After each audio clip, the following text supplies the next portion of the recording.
smashed him. You what? What the hell?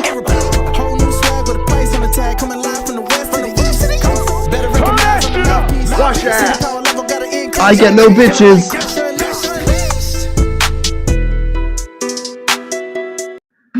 Greetings and salutations, ladies and gentlemen, boys and girls of multiple generations. And just because it is a special month, the special time of the year, greetings and salutations to my non-binary and my LGBTQIA plus allies and friends.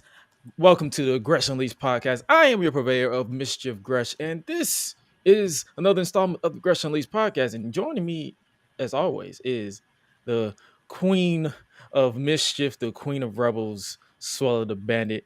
What is going on, Queen Hey. Rebel? Hey everybody. So today is actually a good day. I got a chance to hit up to 150 sit-ups so far, which is not an easy thing to achieve.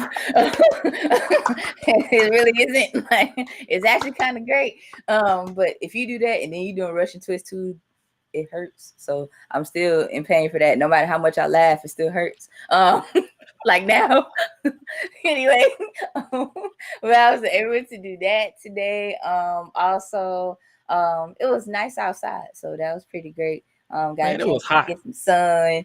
I got a little bit of sun. I ain't stay out too long. It was hot. It's 92 degrees out here, right? I know I don't like the cold, but I miss the cold. No, I don't. Like, my thing is this: at least if I'm gonna be in some heat, let me be in some heat and I can still breathe. But you know that don't happen out here. Like, not like that. That does not happen. But other than that, it's been great. Also, I got a chance to see Top Gun Maverick. So if anybody who has not seen the classic Top Gun, I recommend you see that first before you go see the second one, which is really good, by the way. I've never seen either one of them in my life, so yeah, it's good. I don't watch content all the time. Like, I'm always working on content, so if I'm not watching, it's like I gotta remember to eat sometimes. So it's like I need people to put me up on game because I'm like, what are you talking about? What is going on?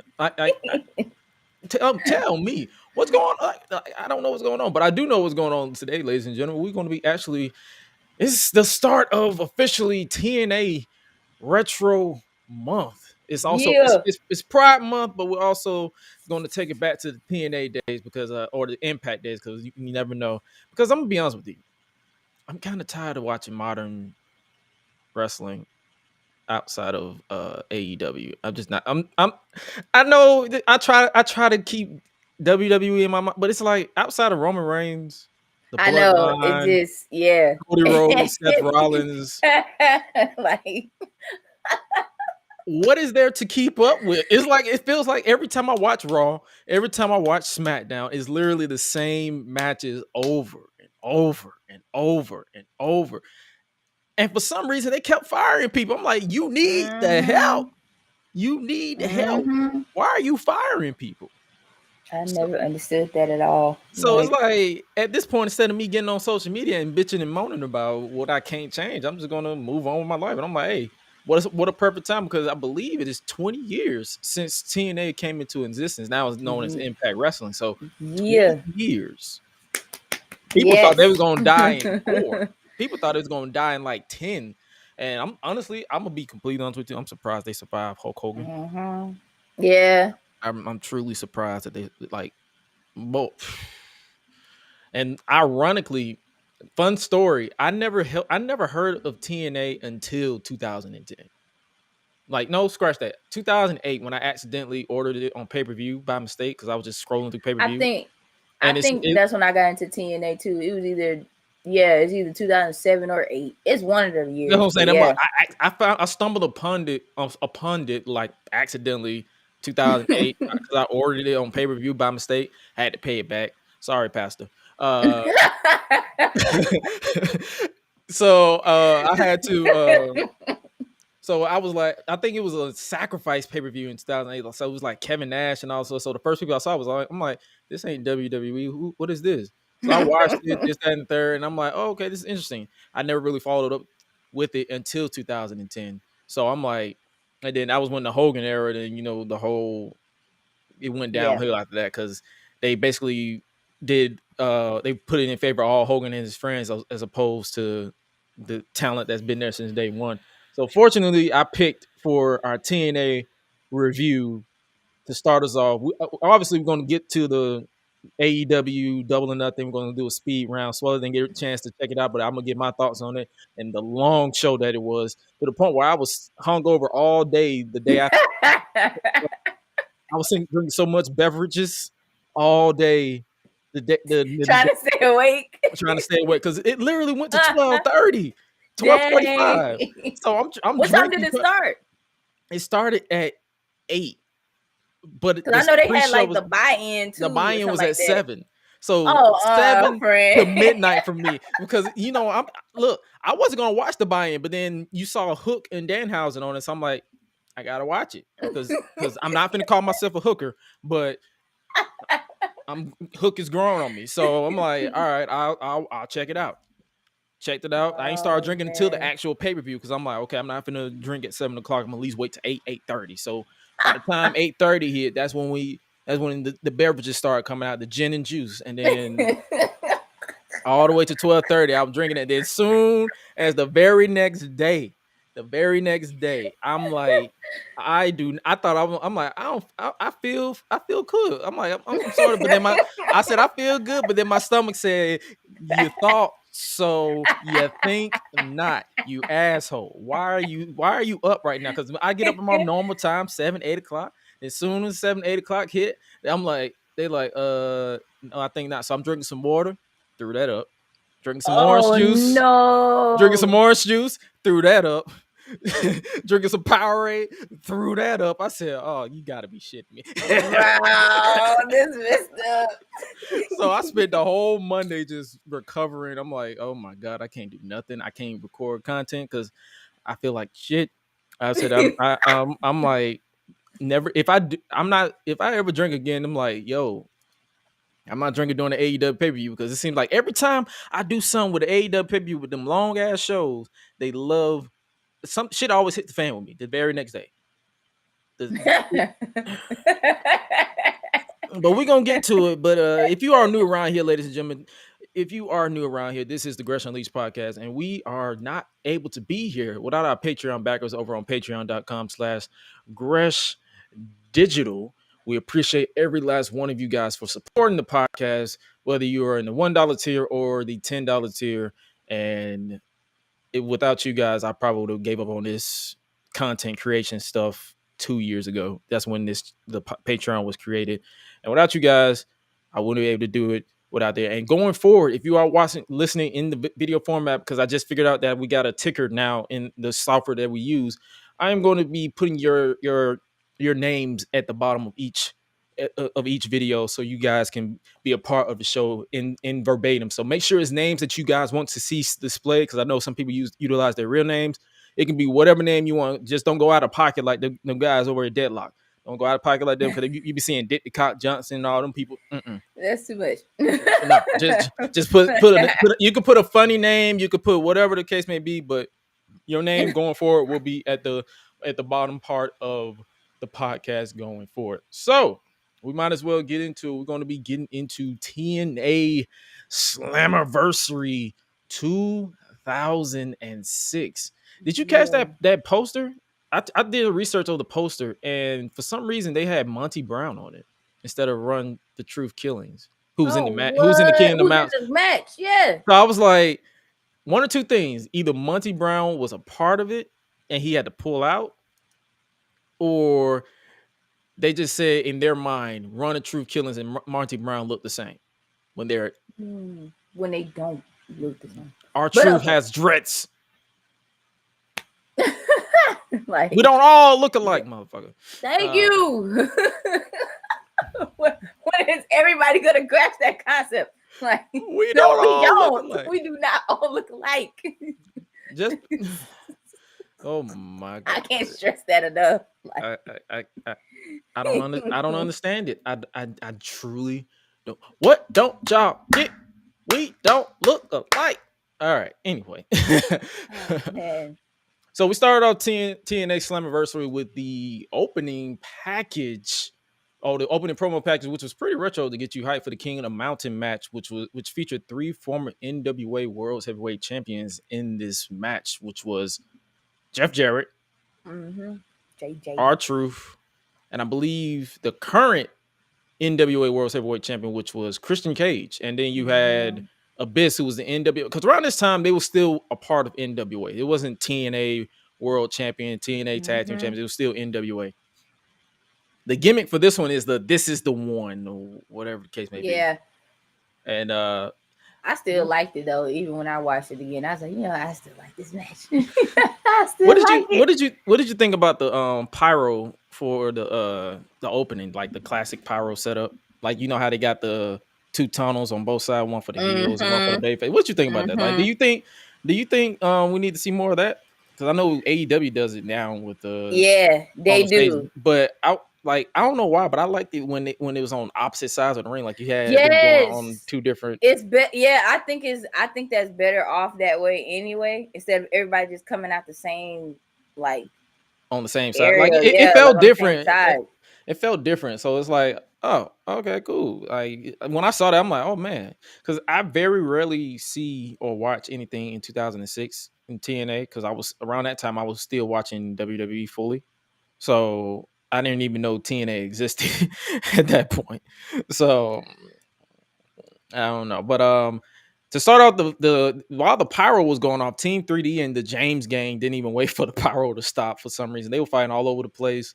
They apparently started brawling to a pre-show when I think Mike Tenay said it on commentary. Oh, they was fighting during the pre-show. I'm like, I did not see that, but okay. Like, so dang, should I really go back to the pre-show and watch that first before I get into it? I don't even think it exists. I don't even think it exists. So I appreciate them for letting me know, because some commentary teams nowadays they don't even tell us. They just assume, or they say it at the last minute after it's like, they're like, oh yeah, like, this started like I'll give it like maybe like 30 minutes in, and you just like, dang, I ain't know nothing about that. Like, I'm like, oh, okay. Thank you for telling me, Jim. So we started off with Team 3D versus the James Gang in a bingo hall brawl. Kip James and Billy Gunn still look the same. Billy Gunn / Kip James, because they're the same person. They still look alike. They still look the same, even though he's a little bit bigger. Like, he's buff as shit. Both teams were brawling all over, and Devon and BG James ended up in the LAX arena, and both men got jumped on some wrestling video game shit.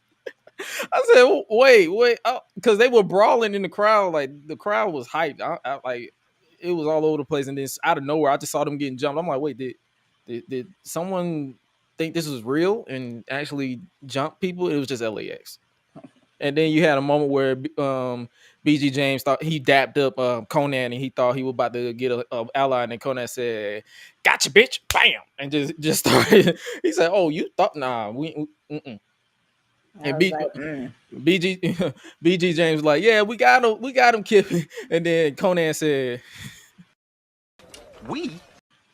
Bam.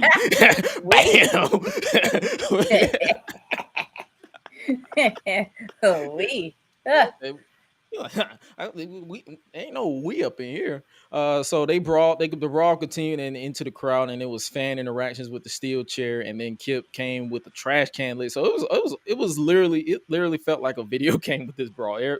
Everybody picking up chairs and stuff. Felt like ECW if you watch ECW stuff. So they picking up chairs and giving it to them. I'm like, what is going on? This crowd is nuts. I loved it though. Brother Ray then pulled out a bra from the trash can for some reason.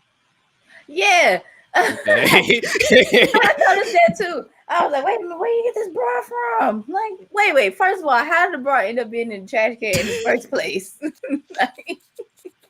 like one girl was so mad and she just took off her bra. I was like, I throw it away. Like, Like how does that work? Like make Make that that wardrobe malfunction. I understand that, but like make it make sense. you can't. It threw me off, bro. I was like, this popped somebody in the back. This had to be a rip. Like it confused. I was confused for like 30 seconds, and then he pulled out a cheese grater and started just going ham on Kip's like forehead. We got blood, so I was like, hey, time to turn up because I love me some blood. Devon then went for the what's up, but BG got the trash can up and caused Devon to headbutt the trash can, and then Bully Ray used a golf club to hit the man in the nuts with the trash can lid. I'm like, and if you follow me on Twitter, I actually tweet my reaction to it because I'm watching it while I tweeting. I'm like, oh, this is disrespectful. Gresh, we going in on Twitter, y'all. Like for real. Like if you ever want something to laugh at. I don't make sense most of the time. Listen, my Twitter exists strictly to crack me up. Like if you find my tweets funny, cool. If you don't, keep it pushing. Like I promise you, you don't have to. You don't have to. You don't have but to. But it be so accurate. That's why I be like tripping out the most. I'm like, why is this so right? Oh man, I was like, man, I can't. Death, taxes, and Gresh tweeting random shit. Team 3D then hit Kip with the Doomsday device, and Kip kicked out of that. Shouts out to the Road Warriors. The crowd wanted tables, and then they brought it out, and then for some reason they said we want fire. I'm like, y'all some sick bastards. Yeah, right. But I agree. Yeah, give me some fire. Like, I don't mind. I'm not really mad, but yeah, like y'all think about it. Y'all some savages, but I'm game. Like hey, I'm down. I don't condone fire and violence, but I'm not against it either.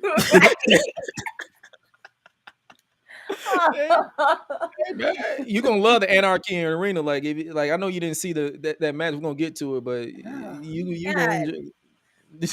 Like I don't condone it, but I mean I'm not against it. Like hey, do your thing. Do. Obviously, the match progressed, and then Team 3D hit the 3D through the table, and Team 3D picked up the win in a chaotic brawl. I don't know why they called it a bingo hall brawl. I guess because of the whole ECW thing, but it was all over the place. My thirst for blood was quenched within the first 15 minutes of this show, and I'm like, hey, yeah, blood.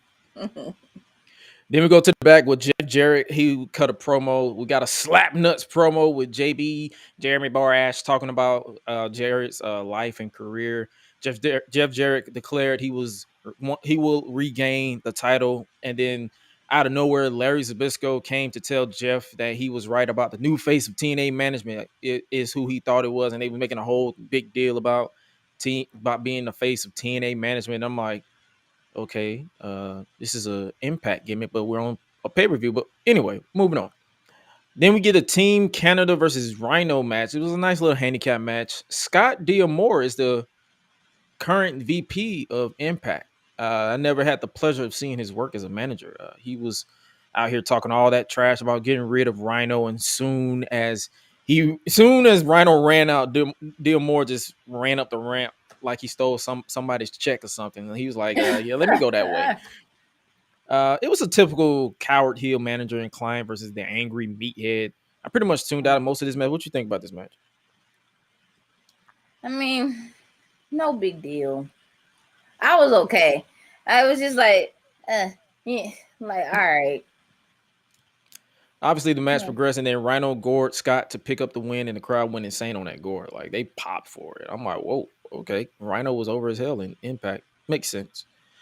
Then we get a Samoa Joe promo. Joe is interviewed by JB, and he's asked about facing Scott Steiner for the first time. I'm like, this is the first time. I never... Mm-hmm. I remember. I noticed that too. I was like, "Dang, it's the first time they going these." Joe was looking mad young here. Like, why did he get that I'm sexy look? Like, he was sitting there looking like, yeah, no. He's like, Scott Steiner, he has that fuse, and I'm gonna light the match. Man, men trip me out when they do this right here. That jump, I'm like, yo, like you need some chapstick, like just say so. Like Hey, it's plenty in the bag, bro. Like, hey, I know you're a nice chicken head. I hate but, when men do that. Hey, I hate it so much. I'm hungry for the booty. Like, no. Give me the booty. If you're gonna give me a astral conversation, first of all, stop doing that. Like, that's not gonna work. Cause I'm gonna laugh at you like I'm doing now. Like, I'm like, you goofy, get out of here. Like, you don't get away from me. I can't deal. Like, I just can't. Like, you never been in love like I've been in love. You never felt like, bro, I'm sounding like an 80s. The whole R&B song, like. You never been. I would be like, yo, who hurt you? Like, I'm like the kids say, ratio L. You fell off. Oh no. Ratio. Not ratio. L. You fell off. Yeah. Get this man. That's how Joe was looking, bro. Like, I'm like, yo, why are you looking sexy, bro? Oh my goodness. Like, wait a minute. Like, hold on. He had the nice little slick back hair. Like, he was sitting if you look at the ambiance in the room, this man was literally just sitting back, looking like the lights were dim. Like everything was low. I'm like, bro, why you looking so like who you trying to pick up? who we trying to recruit? Like, right? Like, are you working the camera, or you trying to go out on a date? What you trying to do? What's going on? Like this man eyes was closed, right. Like halfway. He like just switching. I'm about to whoop this old fuck's ass, but I'm about to come on, bruh. This man here. Joe, like I said, Joe flips the switch and says he's prepared for the Steiner short fuse, and he'll be standing in the ring lighting the fuse. So it was like a nice little promo from Joe, but I just couldn't get past him like doing a sexy look, bro. Like, then we got some X Division match up next. X Division ranking match. Number one contender for the X Division championship is Senshi, formerly known as Low Key, versus Shark Boy versus Petey Williams versus Jay Lethal versus Alex Shelley versus Sanjay Dutt. I guess it was 1, 2, 3, 4. It was a 6-pack, but I know when I was watching the entrances, I know I take shots at the current WWE themes, like they all sound the same and they're pretty much ass cheeks outside of a select few. But these songs that they came out to were generic as hell. I'm like, what is this music? I was trying to figure out what this music was. They explained the rules to this in the beginning, and I forgot. But as the match went on, it was an elimination tag team match, but not a tag team match. It was like the only way they had to tag in and out. I don't know. It was maybe you understood, but I didn't. So, but it was a nice sequence of like, I'm not finna give you a play-by-play of everything that went down in this match because I was literally focused on this match. But Senshi and Lethal's chop sound like gunshots. I ain't gonna lie. When they was chopping, because for some reason Senshi or Low Key, he was out to kill people. he was just smacking people. I'm like, sir, like, why you? I was literally getting this man. It do hurt. Why are you so angry? I do. I was like, I believe it did. That looked like it hurt. As the match went on, Sanjay Dutt was so smooth at this point. It was actually insane. Like his execution, like for people who know, I'm actually studying. So it's like when I'm studying people's like style of wrestling, he was so smooth in his transitions and his executions that it was actually insane at this point. I'm surprised they didn't do more with him. I mean, they did a little bit with him, but they didn't do a lot with him after this. Sanjay tried to do the sprinkler on the top rope. Like he was doing the catwalk, like the Undertaker's old school. He got hung up, and then he got a rope burn in the balls. Like, I'm like, you deserve that Come shit. on, man. You asked for that. I was like, Oh yeah, I get it. I was like, oh, the disrespect. The disrespect. like, Alex Shelley was eliminated after a German suplex from Lethal. That German suplex was brutal. And then obviously at this point the Canadian Destroyer was actually built up to actually be legit. So a Canadian Destroyer on Jay Lethal. He was eliminated before it became a transitional move, like I said, because it seems like everybody does a Destroyer now as a transition move and not a finish. Sorry, Petey. Petey then went for an Avalanche Destroyer, but was stopped. And then Sanjay connected with a sliced bread. And then Senshi connected with the Warriors Way double stomp to eliminate Williams. I like that entire sequence. That's why I wrote it down. If I didn't write it down, sorry. I know we talk a lot. I'll talk about who's the best commentary duo of all time. But when I was paying attention to this match, Mike Tenay and Don West deserve to be in the top 5 in my book. At least a top 5, because it seemed like they didn't mumble, they didn't stumble, they didn't. yeah, like they actually went like, I was like, I like them. They didn't make the commentary about them. They was just like boom, boom, boom. Let's just sell this. Let's keep it going. So I will put Don West and Mike Tenay in my my top. Like them. They did a pretty good job. Like they were great. Senshi hit a sick Warriors Way from the tree or woe position to pick up the win on Sanjay Dutt and become the number 1 contender for the X Division title. So at some point, we got a Samoa Joe versus Senshi match because he's the X Division champion at this point.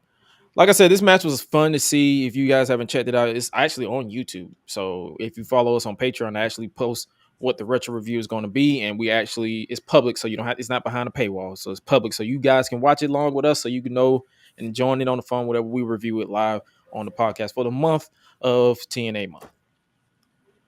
Next up, we get a Kevin Nash and Alex Shelley promo. JB is with Nash and Shelley. Nash is doing the X Division challenge. When I was watching this, I was like, didn't they do this shit before? But then it was 5 years later with Abyss. So it seems like when they don't have nothing for the big man to do, they'll just throw the big guys to bully the X Division for a bit, because it seems like that was like a recurring thing. I think they did it with Abyss, and I believe they did it with Team 3D at one point.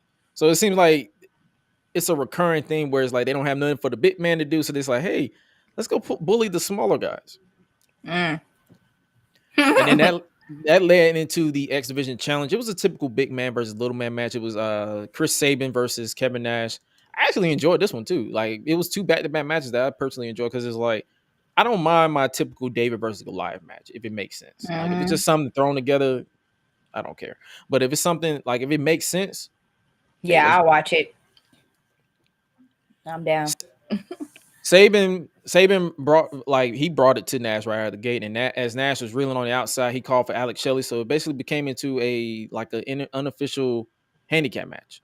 Like, as the match progressed, Nash was actually bumping for Shelley, but it became a opposite of a squash match as I was expecting, and became a handicap match. And did you catch the referee's attire at this point? What the hell was they wearing?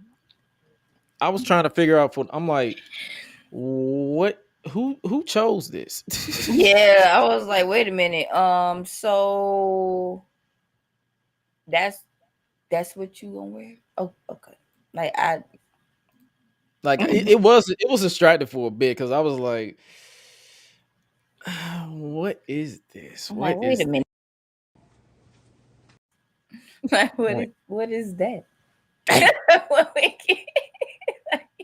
We can wear that now. like oof. But obviously the match was it was too much to bear for Chris Sabin. Kevin Nash hit the jackknife powerbomb to pick up the win. Like I said, this was a solid match, and this was before Motor City Machine Guns was a thing. So if you were a fan of Motor City Machine Guns, this is kind of deja. If you've never seen this before, this kind of deja vu, because I'm used to them teaming up. I never saw them opposed. Next up, we get an AMW, America's Most Wanted, is backstage with Gail Kim talking to JB. The NWA Worlds Tag Team titles are on the line against AJ Styles and Christopher Daniels. And as this match progressed, I remember that this is the match that they use in highlight packages for years to come. And I didn't notice it until I saw the celebration. Gail Kim apparently is a problem for them, and she don't know why, but she can see why she's a distraction. And I ain't gonna lie to you, yeah, she was looking good here.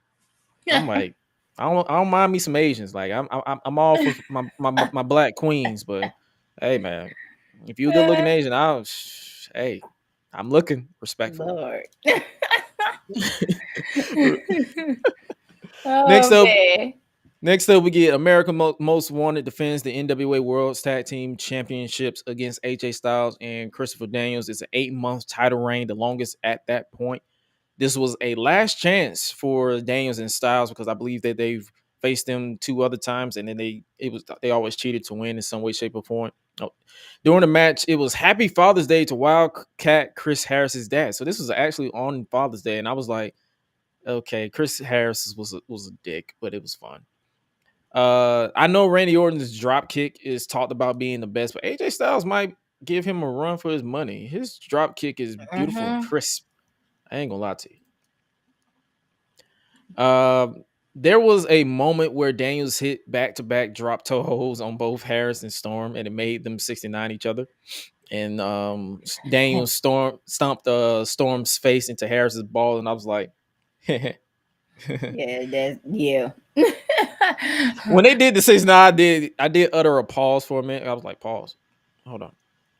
I just had to hit a pause. That's like it happens. AEW was working AJ for a minute until AJ finally connected with some knees, and Styles hit a beautiful Pele kick from the top, and Daniels then came in for the hot tag, and it was like I'm saying, like I was literally paying attention to this match. Like I'll say it at the end, but this was a masterclass for tag team wrestling. If you're a fan of tag team wrestling, and it's like if you're studying tag team wrestling, this is one of those matches I feel like a lot of people should look back on if they haven't already. And if it's not talked about enough, that's a problem. It's the fun thing is it isn't talked about. I don't hear a lot of people like, talk. It's not giving a lot of credit. Like, I feel like it's the reason why it's not talked about a lot is because it's a lot of tag team matches that great tag team matches that has happened since. That is kind of hard to. It's easy for it to get forgotten about. But if you look back at AEW versus Christopher Daniels and AJ Styles, especially at the pay-per-view, they went insane. Mm-hmm. Harris went for a bulldog on Daniels, but he reversed into like a blue thunder bomb, but he couldn't get the pin because Gail Kim was being a distraction until AJ pushed her off the top rope, and some random woman came in and took care of her. Commentary was confused. I was confused. The crowd was confused as well. Matter of fact, everybody was confused. Mm-hmm. I need to look up who this woman was because I still don't know who this woman was. What was this? TNA. We're gonna review. We're gonna research live on the podcast because I'm genuinely curious who that woman was. Like everybody was confused with that. Like I'm genuinely confused. Like who was the woman? Like TNA woman mystery. Let me put mystery woman. Let me see it don't say who that woman was, but if somebody know who that woman was, let me know at some point because I don't know if it was what was that lady name who was with Sable in the Attitude Era. I was thinking it was, I forgot who it was. It hold on, let me see. Sable and Nicole Bass. Let me see if it was Nicole. Let me see if it was Nicole Bass. Was she in TNA? Did she? No, I don't think it was her. Nope, no, it wasn't her. So it was some random woman. I don't know who it is. What's up, JNC Gaming? What's up with you? Appreciate you stopping with us live. I don't know who that was. I'm genuinely confused. I'm genuinely curious. But anyway, AJ as the match progressed, AJ hit a massive, phenomenal form. I don't know what it is about that camera angle. It's like a low camera angle where it looked like this man jumped literally halfway across the ring. I know he hits phenomenal forearms now, but that shit was insane. Yeah, AJ Styles has, oh god, like To me, his kicks are just like it. Like in a way, you look and you be like, oh my god! Like I really do like enjoy like just seeing him like do it like alone, just like how Shawn Michaels like when he did his kicks. It's like yes, like it's beautiful.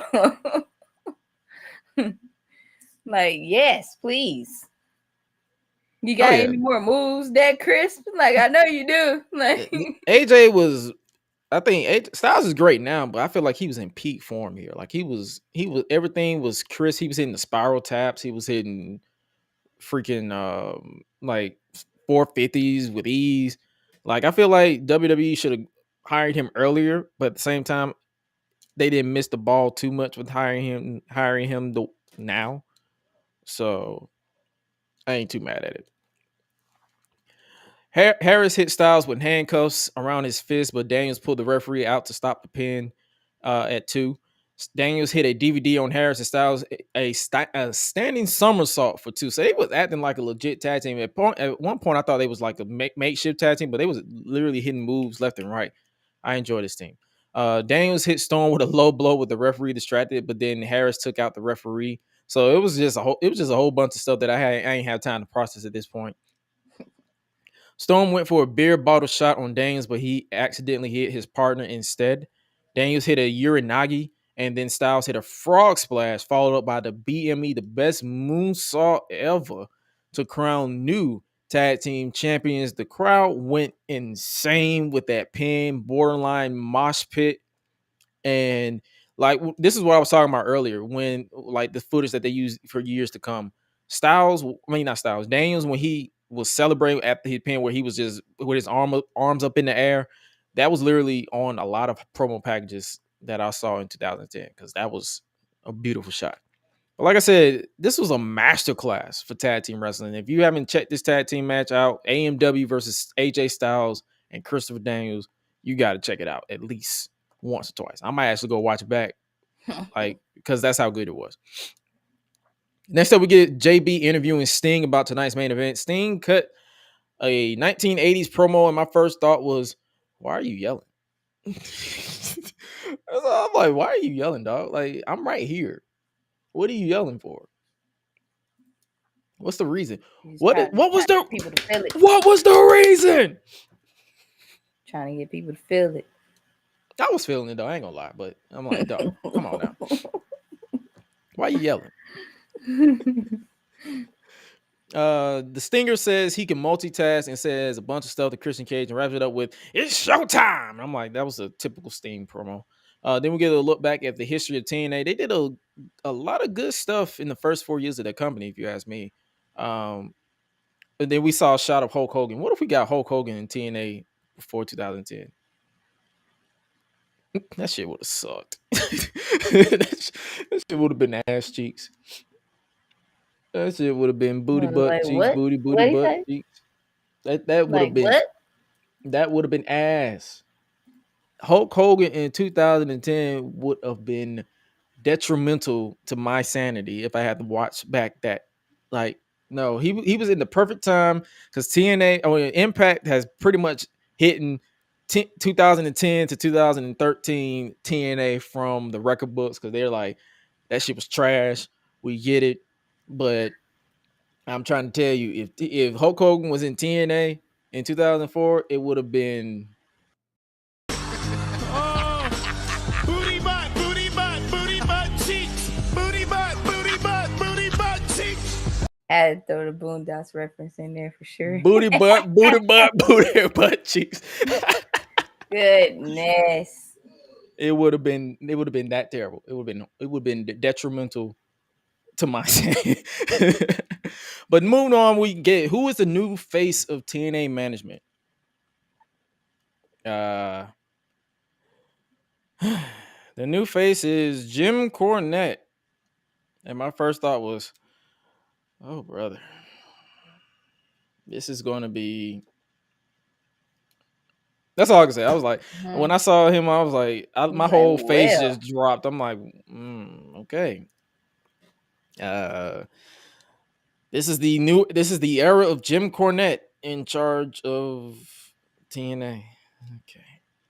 He basically cut a TNA is the new face of professional wrestling promo. He's tired of looking at the old. It's like when he was like he's tired of looking at the old face of wrestling. And I'm like, is this AEW?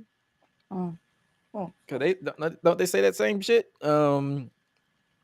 Was it a lively promo? Yeah, sure. Did I care? Hell no. I was like, I'll watch it, see if I get any like audio bits, but I didn't care. It's a new day in TNA. TNA. TNA. TNA. TNA. Like, come on, guy. Just say TNA. You ain't gotta say it like that.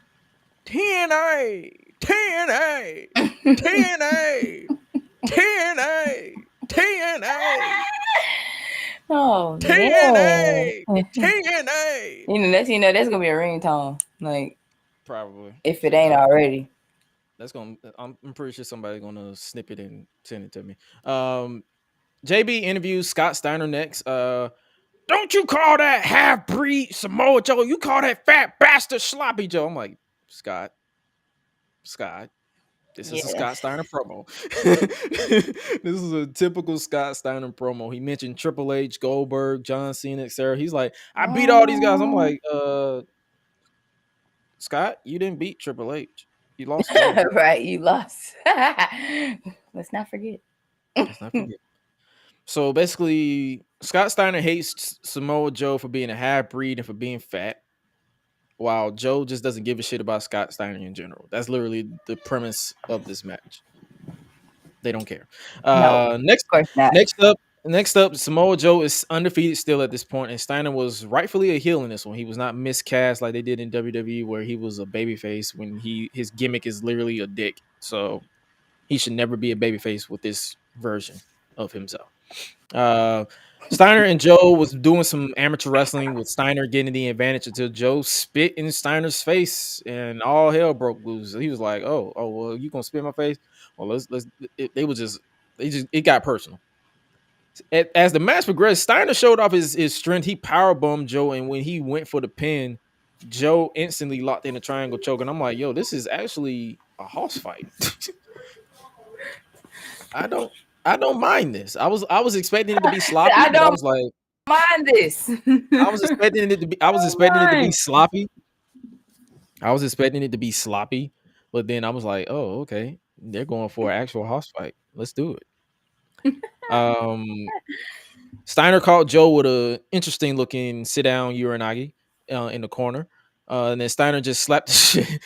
Like as the brawl went to the outside, Steiner went for a chair and he slapped the shit out of a fan off camera. Like everybody was like, "Oh!" So I already know he slapped the shit out of him. After Steiner cracked Joe with a shot to the skull, he got back in the ring at the count of 9. So I'm guessing the ref during the premise of the match, he was like, "Okay, I'm not going to DQ you. I'm just going to count you out." Try to count you out. But Joe hit the babyface thing and actually rolled in. Both men exchanged blows before Joe caught Steiner in the clutch, but Steiner gets out of it with a backwards kick, low blow, basically. Steiner connected with a half and half Nelson and Joe actually landed on the top of his head. And then I'm like, sir, you taking liberties at this point. This man is literally about to break his neck at this point. But then he locked in the Steiner recliner until Joe fought out of it. Joe connected with a big snap suplex to pin Steiner and picked up the win. Like I said, I really enjoyed this match. Like, it was a house fight. I enjoy my fair share of big meaty men smacking meat. So next up we get the main event. I enjoy blood. So they was like blood. Like yes, give me a fight. Don't kill each other. I don't do well. But blood, I don't mind it. Next up, we get the main event of the evening. It's the King of the Mountain match. Christian Cage versus Sting versus Jeff Jarrett versus Abyss versus Run the Truth Killings. So the rules of this match is basically you're not eligible to raise the belt unless you get the pin or submission. And if you're the one pin or submitted, you have to go into the penalty box, where the winner of the match is the one who hangs the title belt. And I'm like, this doesn't make sense, but okay. Jeff Jarrett doesn't want Cornette in charge, and if he loses, then he's not getting another title shot. Truth actually had the "What's Up" thing in TNA too. I didn't even think about that. I'm like, oh, so this This is an old ass song. Yeah. People over there, what's up? Yeah. At this point, Abyss has never. So there's that. Hey man. At this point, Abyss has never been NWA Worlds Heavyweight Champion. He's looking to do that. Christian Cage made his entrance and he was on the ladder on the outside. And I was sitting here pandering. I'm like, it would be a shame if someone walked over and pushed him off of it. Random thoughts, like just look, this would happen. I'm like, what if this would have happened? Like, what if he would have what if someone just walked over and say yoink and just pushed him off the ladder? Like, that would be fucked. The match was basically it was a typical main event. Like, I don't have any like extensive matches. Like, if you want to check it out, you can. It was a King of the Mountain match, if you understand that. Jarrett was the first one pinned, and now he must spend 2 minutes in the penalty box. Abyss got pinned by Christian and had to spend 2 minutes as well. At this point, Christian Cage and Truth are the only eligibles to hang the belt. Abyss and Jeff Jarrett at one point were teaming up on Sting and Truth. Jarrett hit the stroke on Truth actually from the apron to the barricade and to get the pin. And now Truth had to spend 2 minutes in the penalty box as well. Only 3 men were qualified to hang the belt at that point. While everyone was brawling all over the place, Truth saw let his black card show out. He was like, while y'all do that stupid shit, I'm going to go handle my business. So he's like, I'm going to go hang the belt and I'm going to let y'all fight. But obviously he took too long and was pushed off by Abyss. Christian had Jarrett stuck in between the ladder upside down and tried to climb the ladder to hang the belt until Abyss stopped that from happening. The way Truth and everybody was climbing this ladder annoyed the hell out of me because it was going so slow. I'm like, bro. So yes, I hate that. And it's they like, still do it to this day. I still hate it. Still do it. Yeah, that's what I was like. I still hate it. Like when some money in the bank, see, I be like, yo. Or any ladder climb match for that matter. Can y'all please climb? Just fucking climb. It's like, come on. Y'all making it obvious that you're not winning because you're taking too long. Come on now. Exactly. Like, I'm like, man, it's the slowness for me. I'm about to cut y'all off. Like, so Abyss basically Abyss pushed Truth off the ladder and then he flinged it back and gave Earl Hebner his customary ref bump. He needed to take a nap at this point. The second referee, Slick Johnson, came out to count the pin for Abyss. Abyss went to climb the ladder, but Sting pushed it over and caused Abyss to crash and burn through the stacked tables on the outside. So got my customary table bumps. So I'm like, hey, I'll take it. Sting had the Scorpion Death locked in on Christian until Jeff Jarrett came out the penalty box early. I'm guessing Larry Zbyszko let him out and went on the attack. And then Jeff went for the guitar shot, but until Christian stopped it. And then Sting locked in the Scorpion on Jeff and gave Christian the title to climb. And he did until Larry Zbyszko came in and low blow Christian to stop him. For those who don't know what Larry Zbyszko's role is, he's on the championship committee at this point. So I'm guessing he's siding with Jeff Jarrett. But obviously Sting took care of him and Jeff went for the stroke, but Sting reversed it into the death drop.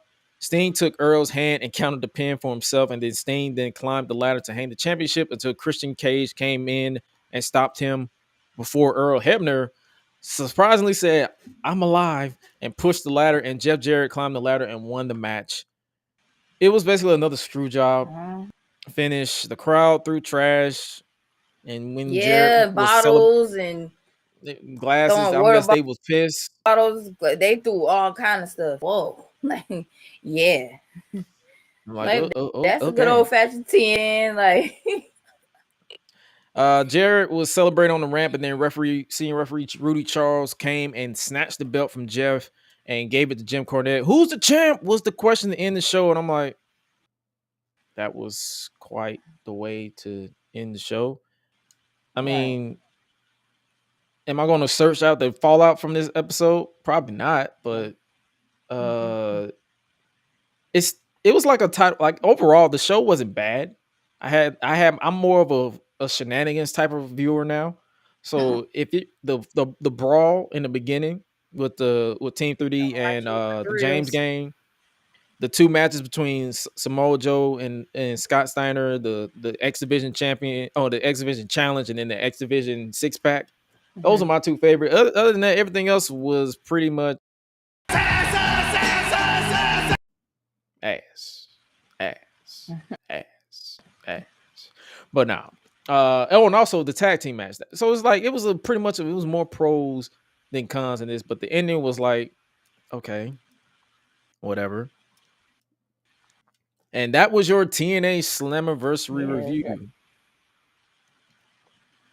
All right, so now we're going to move on to AEW Double or Nothing 2022. As I said, Suela did not watch the show. She was recovering from her own Sunday shenanigans. And if you're looking for a full breakdown, it's Thursday. You should have seen the show already. I'm trying to get to the Dynamite part, so you should have seen the show already. Come on now. Dynamite. I did watch Dynamite. That's what I'm saying. I'm like, we're just gonna pull the results out because we did the review last week. To even watch Dynamite, because after I did all that stuff, I was looking like, whoa, okay, and then yeah, we'll get to it. So for Hookhausen defeated Tony Nese and Mark Sterling by pinfall in the pre-show.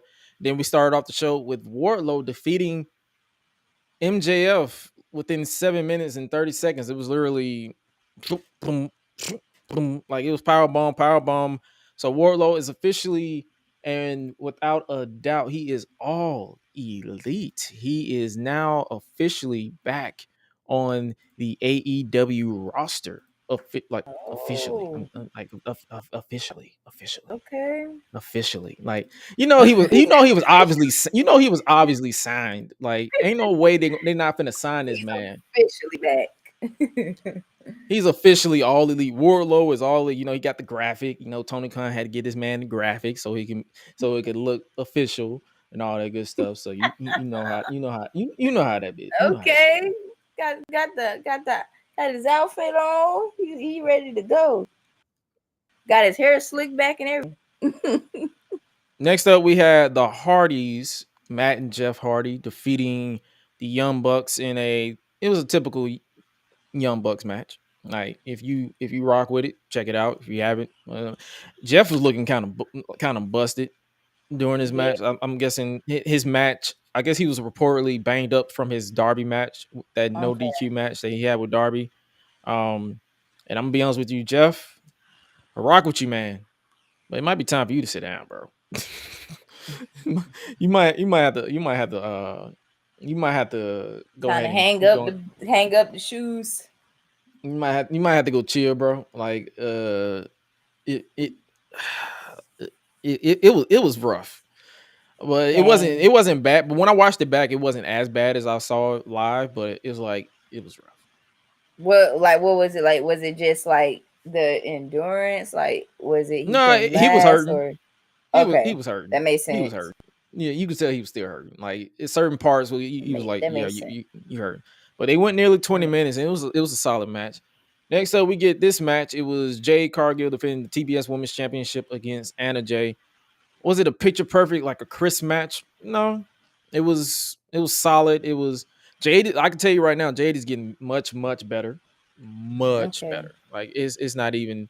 I love Jade Cargill. I don't care what nobody say. And this color right now is giving me life, and I plan on coloring my hair, so y'all stay tuned for that. It ain't gonna be green. It's gonna be another color, but I can't wait. I've been dreading it for so long, but just stay tuned. It's gonna happen. I can't wait. But during the match, Mark Sterling made his way to ringside with a crutch in the hand and argued with the referee. Jay performed like a leg sweep on Cargill with the crutch for a near fall. I guess as the referee distracted. John Silver then ran out and performed a brain buster on Sterling. Then we had the one and only Stokely Hathaway, formerly known as Malcolm Bivens.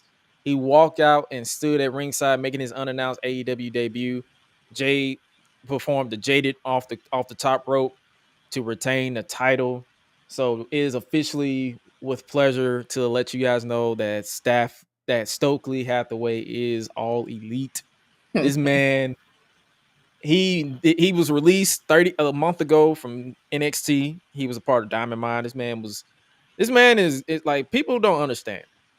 I don't praise a lot of people in wrestling because most of these people are the same. They're boring. They're generic.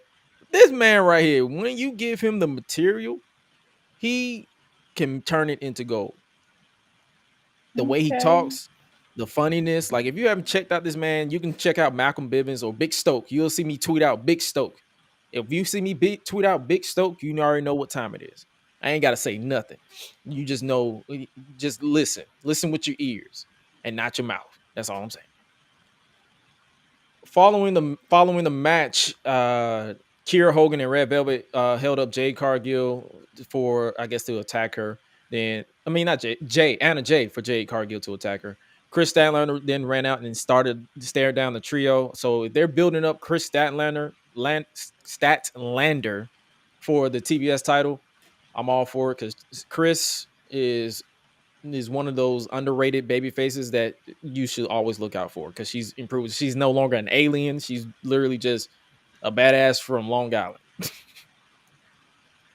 Then it was obviously outnumbered, but then they were interrupted by the debuting Athena. She also made an unannounced AEW debut. She aligned with Jay and Statlander. So Athena, formerly known as Ember Moon from WWE, is now a part of AEW. And hey, man, I'm all for it. I enjoyed it. The next match was the trios match. Death Triangle versus House of Black. And this match was insane. This match was insane. Like, if you like, I'm giving Suela on live to tell her what matches she should check out and what matches is not really, like, if she's not really into it. This match looks good, actually. Yeah. It was, like, I'm trying to tell you, it was. So the match was basically back and forth all over the place until Pac performed a 450 on Black from the top rope. Apprentice distracted the referee while Pac took advantage and hit Black with a low blow. Pac went up top for the Black Arrow, but then the lights went out, and when it came on, Julia Hart was standing in the ring and blew mist in the face of Pac. We finally got the conclusion to this long ass story where they was she gonna join? Was she not gonna join? Malachi, hear me clear. The squirts worked. You squirted in her face and it worked. It worked. She is now a part of the dark side. The squirt worked. And if you thought anything else, get your mind out the gutter. I'm talking about the black mist. If you're thinking about anything else when I say squirt, that is your problem, not gross. Mine. You're gross. Your mind is in the gutter. You should be ashamed. Shame. Gross. But Julia Hart is a part of House of Black. Obviously, Black hit the Black Mass. I don't even call it anything else. I call it the Black Mass because they haven't given it a name, to pick up the win. And after the match, Hart celebrated with House of Black, becoming the stable's newest family member, finally leaving the Varsity Blondes. And side note, like, this isn't related, but I'd like to give our condolences to Brian Pillman Jr. He lost his mother. Oh, wow. She was actually on Dark Side of the Ring, the Brian Pillman story, and she was on there, and she was actually on the road to actually recovering and like rebuilding her relationship with her kids. So hopefully we just sending out positive thoughts and vibes to them, and hopefully they are actually trying to heal with that, and our condolences with them in that, because losing a parent, let alone both, is rough. So I couldn't even imagine losing my mom. So condolences to you guys on that one. Next up, we get the Owen Hart Foundation Tournament Finals. These were matches. They weren't bad, but they couldn't. It didn't feel like this was at the point now, because I think this show was reaching like 2 hours or 3 hours at some point. And this was one of those matches where I was like, okay, this is a fun match, but I didn't really. And I was pretty much drunk at this point. I was 2 drinks deep. Gonna say that's when it kicked in, huh? Yeah. Oh, it kicked in during the first match, but it really kicked in. I'm like, okay. So Adam Cole defeated Adam Cole defeated Samoa Joe by pinfall to win the men's Owen Hart Foundation finals. And then Dr. Britt Baker DMD defeated Ruby Soho by pinfall in the women's Owens Hart Foundation tournament. And I'm like, Ruby could have needed this win more than Britt, because Britt is already a made woman who need to start making other people. Like, but I'm like, I'm not finna argue with people over this shit. So I'm like, whatever. Then we get the America's Top Tag Team versus Frankie Kazarian, Sammy Guevara, and Ty Conti. I ain't gonna lie to you, the game was on. Game 7. Celtics are in the finals. I didn't watch this match. I didn't care to watch this match. American Top Team. I literally had this match on mute, so I had Double or Nothing on, and I had the game on. So when this match was on, I muted this match and I watched the game, and Celtics won. And now the TNT title, Sammy Guevara and Frankie Kazarian cannot challenge Scorpio Sky for the TNT title ever again. Keep Sammy, Tay, all these people off my TV screen. I don't care to see them ever again. Let's move on. This next match, it really didn't. It was a fine match, but it could have been on Dynamite. Kyle O'Reilly defeated Darby Allin by pinfall in about 10 minutes. Then we get the women's championship match, the women's world championship match. The Thunder Rosa defending against Serena Deeb. I'm not gonna lie to you. I've watched this match twice, and I just couldn't get into it. It's nothing against the talent, but when the build is lackluster the way it was, I just couldn't force myself to care. Like, was it a bad match? No, the execution on the match. Like, if you just want to study this match as a guide to what you want to do as like a women's professional wrestler, this is one of the matches you study.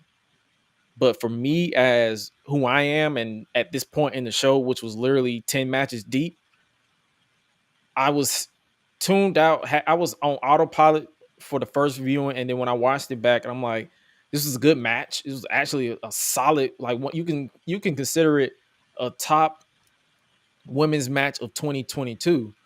But I just could not get into it for the life of me. No disrespect to the women in this match, but I just couldn't. I'm sorry. Next up, we get one of the matches that I was actually enjoying. Justin Roberts said it best. Shit's about to hit the fan. Shit's about to hit the fan. Anarchy in the arena.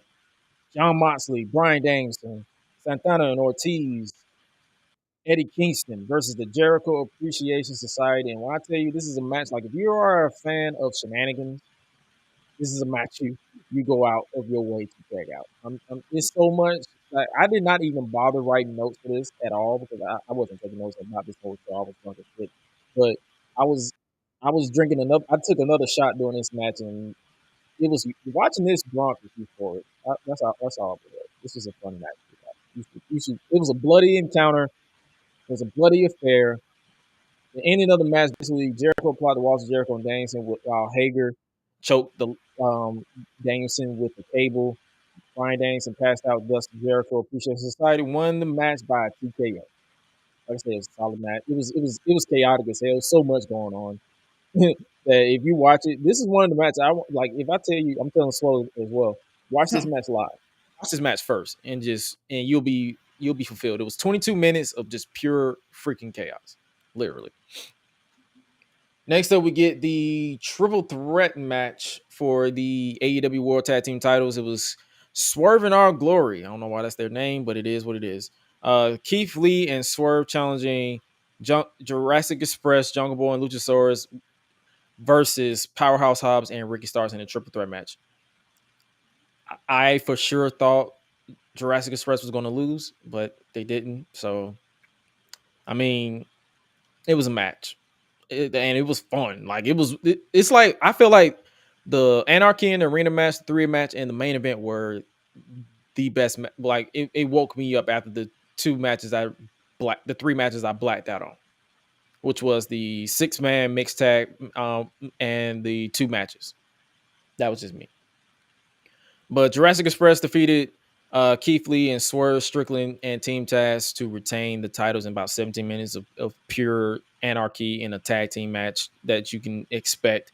Swerve is the coolest mofo I've ever seen. I wish I could meet him one day. Keith Lee, he reminds me of my uncle to this day because he has that essence about him. And Ricky Starks, the future, Powerhouse Hobbs, the future. Jurassic Express, I'm not knocking their in-ring at all. They're one of the best tag teams, but I just don't care about them as champions. But it is what it is. And then we get the main event for the World's Heavyweight Championship. Hangman Adam Page defending against CM Punk. And the winner of the match and new AEW World's Heavyweight Champion is CM Punk. This marked Punk's first World Championship win since 2011. Oh, now scratch that. Yeah, since his first win. He hasn't been champion since 2013, I believe.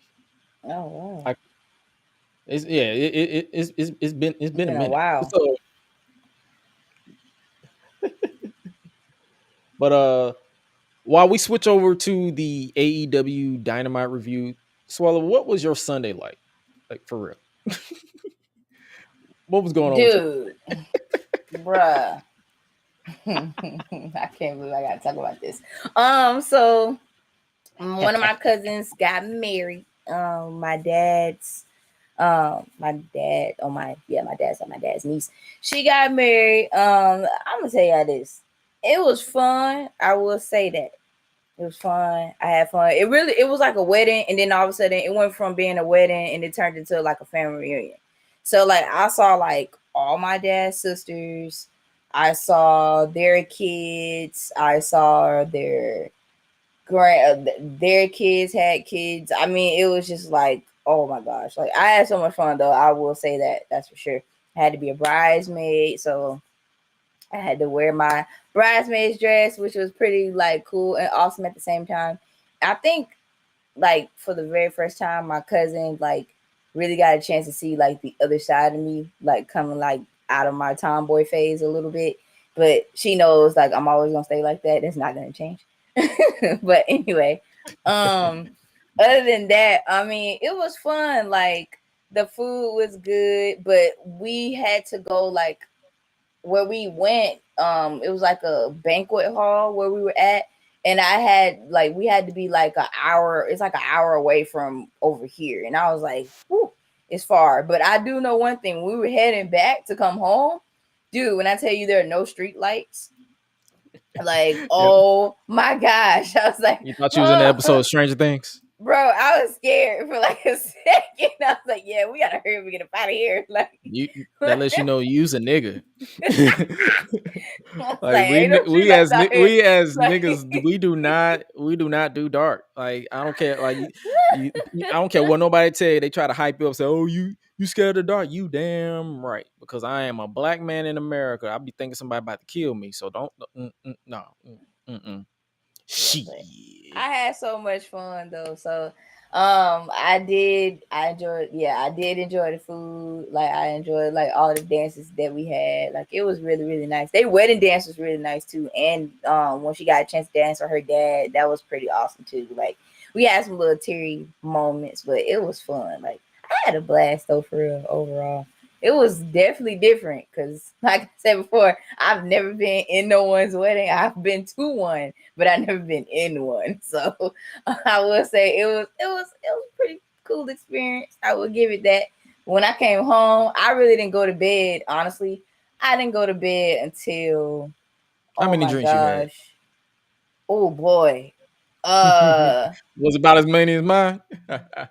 It might have been that or more because we were already like pre-gamed before then. Like we already had like a little bridesmaid moments and stuff before we even did that. Like we got our little gift basket. We got like a robe. They got our own name on it and stuff. Dude, oh my gosh. Like the only thing that really helped me out a lot is the fact that I was eating. Like that helped me out a lot. That was you. No, that was actually one of the bridesmaids. Like, it didn't get that far. Like, it's which is crazy. But dude, like, I mean, like, it was lit. I will say that it was lit. Everybody was turned. So we had a ball though, for real. Like, I took a nice hot shower, dude. I stayed up even more. I was like watching stuff from like UFC. I stayed up for like a long period of time. I didn't go to bed till like 2:30. Actually, really 3:00. Let me just kill it right now. It's 3 a.m. is when I went to bed. I stayed up for a long time. I was like, why am I not asleep? Like, and then the next day, all of a sudden, like, and my brother, we went to go see Top Gun Maverick. So I paid tickets for that, and my dad wanted to go see it anyway. I said, yeah, let's go see Top Gun Maverick. Why not? Like, that's like one of my, anyway, like, yes, please. Like, I don't mind going to see it. Top Gun. It was Gun. And then Top Gun is the first one, but then the new one they put out for this year, because I shout out to Tom Cruise. Thank you for putting this movie out. Really do appreciate you. It was really, really good. It really was, for real. Like, when you talking about like the sequel, it was good. It was past good. So it's like I really enjoyed that movie. Like, I love movies like that when you have a classic and all of a sudden you kind of like continue it on, like it, and you do it right. Thank you. Like, yeah. I really appreciate that. But yeah, it was really, really great though, for real. Like, I really did enjoy the whole thing, and especially like being with my cousin too, because we took one of my cousins too. So yeah, like it was great. Gotcha. Good little family bonding moment, you know, getting a chance to get my cousin out the house and let him spend time with us. We got a chance to get food. We got what food did we went to TGI Fridays, so that was fun. Like we enjoyed it ourselves. It was fun. All right, so we're gonna switch over to AEW Dynamite, the fallout from Double or Nothing. The fallout. It was their grand debut. It was definitely a fallout when it was a fallout. They start talking. It was a fallout from Double or Nothing. It was their grand debut in LA. This was like the stars are out. You saw a lot of people. You saw what was Kevin from Home Alone. Macaulay. I could not pronounce his name to save my life. I was about to call him Makoka, like Makoka. I'm about to say Makoke, but I'm like, let me get you to pronounce it. Macaulay Culkin. It's actually a dope nickname though. Like Macaulay Culkin.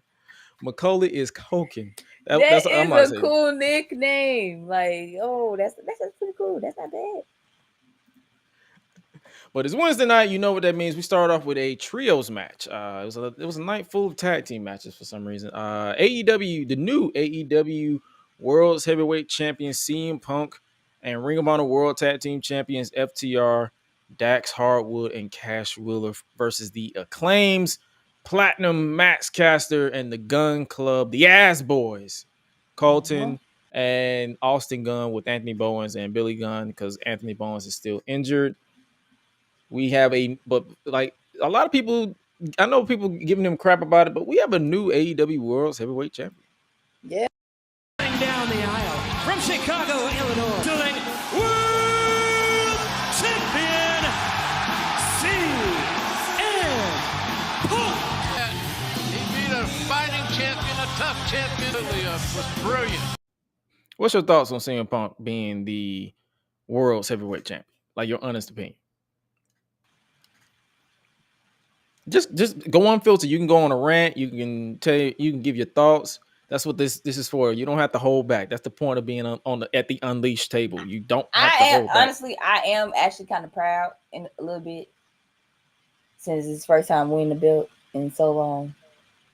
But I mean, other than that, I'm just like, I'm ready for the belt to come off of him too at the same time. Why? But I don't think it's never gonna come off. No. That's a genuine question. Why? Why are you ready? Why are you ready for it? Because I just want to see a new person. That's why. If they can rise to the occasion, but the GRESH is like, no, like, don't get rid of him. It makes no sense. Like, okay, let me say it like this. I want him to have a reign long enough, and then when it's time, then okay. But other than that, I'm happy. I'm proud. I'm not. Don't get me wrong. I don't want him to have no 434 title reign. We've been there, done that. That's what I'm saying. I don't want it to be that long. Say it like that, because the way you just worded, you sound like a fan that just be like, yeah, we have a new champion. So when we gonna crown a new champion? I'm like, okay. Like, dang. We just got started. it literally just happened. So what are we doing here? Sorry, I'm still kind of a little salty over the little Becky Lynch, Bianca Belair, her title reign being over like in that 26 days. I'm still a little salty about that. Oh, we all a little bit salty, but she got her retribution, so we're not really. Yeah, I ain't really no more. I ain't too mad at it. Like she got her retribution. For real, like I do want him to hold on for it for a little while. Do you have any like potential challengers you expect him to face? From your observation, Moxley. Oh, you want a Punk and have they wrestled in AEW yet? They might have. I don't think so. They was always on the same team. They haven't then. I mean, Moxley versus Punk, I'm not against it because Moxley was kind of one of the best world champions they had outside of Kenny Omega. So, I mean, I'm not against it. So we started off the show with that one. We started off the show with a trios match between new AEW World Champion CM Punk and the Ring of Honor and AAA World Tag Team Champions FTR. I didn't even know they were allies, but I guess because they all three of them like the Hart family, so that's brought them together. What did you think about this match? It felt like a solid trios match for me. It did. Like I actually like this one just to start off alone, because normally sometimes like when I try to watch a match, and especially like if you got like tag teams involved, I try not to fall asleep, to be honest. But other than that, yeah, like I really did like this match though, for sure. Just the fact that what got me was when the Gun Club, like when they first like came out and dude was like really just trying his hardest to like spit bars. I was like, dude, come on. Like, I'm gonna make you pay like Amber Heard. I was like, hey, oh, we're gonna get into that. Don't worry. When we get to the chop it up segment, I'm gonna talk about that too. But anyway, all right. But yes, like I was like, oh, okay, like all right, I see what's going on here. But eventually, like I did enjoy it though overall. I was like, okay, like this is actually not that bad. And you had a moment where CM Punk was he kind of tripped during the but then I be laughing at people who be like, oh, he's lost his step. If you study and you actually paid attention to CM Punk's work, he was never a crisp person. He never gave me the vibes like I'm going to script my match from flow to flow. Like if I mess up, then I mess up. He never did that. He's more of a, hey, we got to go with the flow. So if he trips, he'll turn it into a story and just go with it. So when he tripped, and then he went for the diamond elbow. He said, "I'm sorry" to the crowd because they let him know that he fucked up. So he was like, "I'm sorry," and he got back the crowd back, and that's what CM Punk is as a wrestler. Like people, I guess because he talked all this talk during the original pipe bomb in 2011 about this, that, and the third, that people put him under a microscope. I'm like, bro, that's the past. I never want to hear y'all talk about that shit ever again. It was good for what it was, but y'all ain't got to keep bringing it up every single time.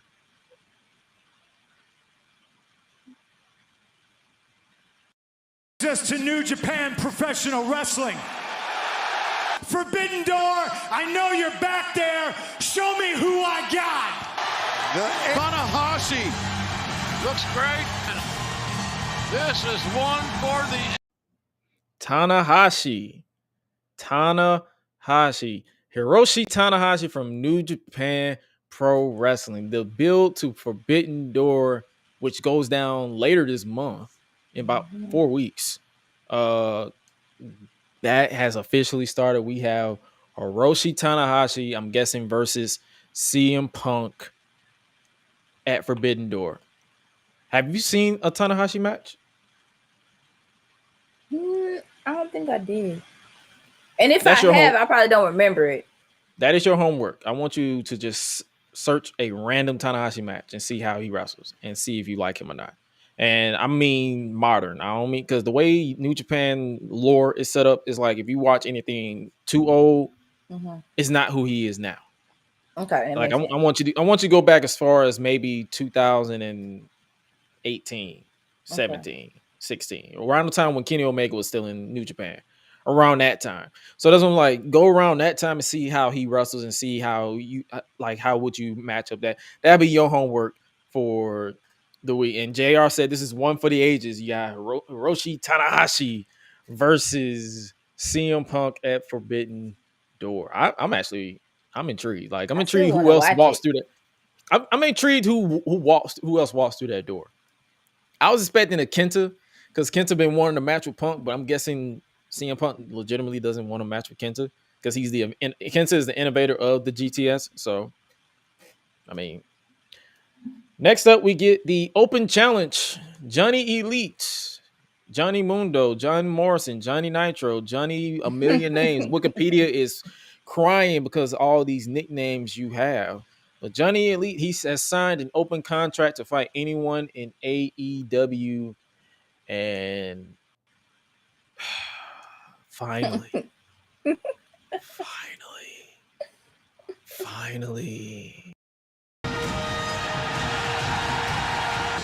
But for him, now residing in Nashville, Tennessee, the Redeemer.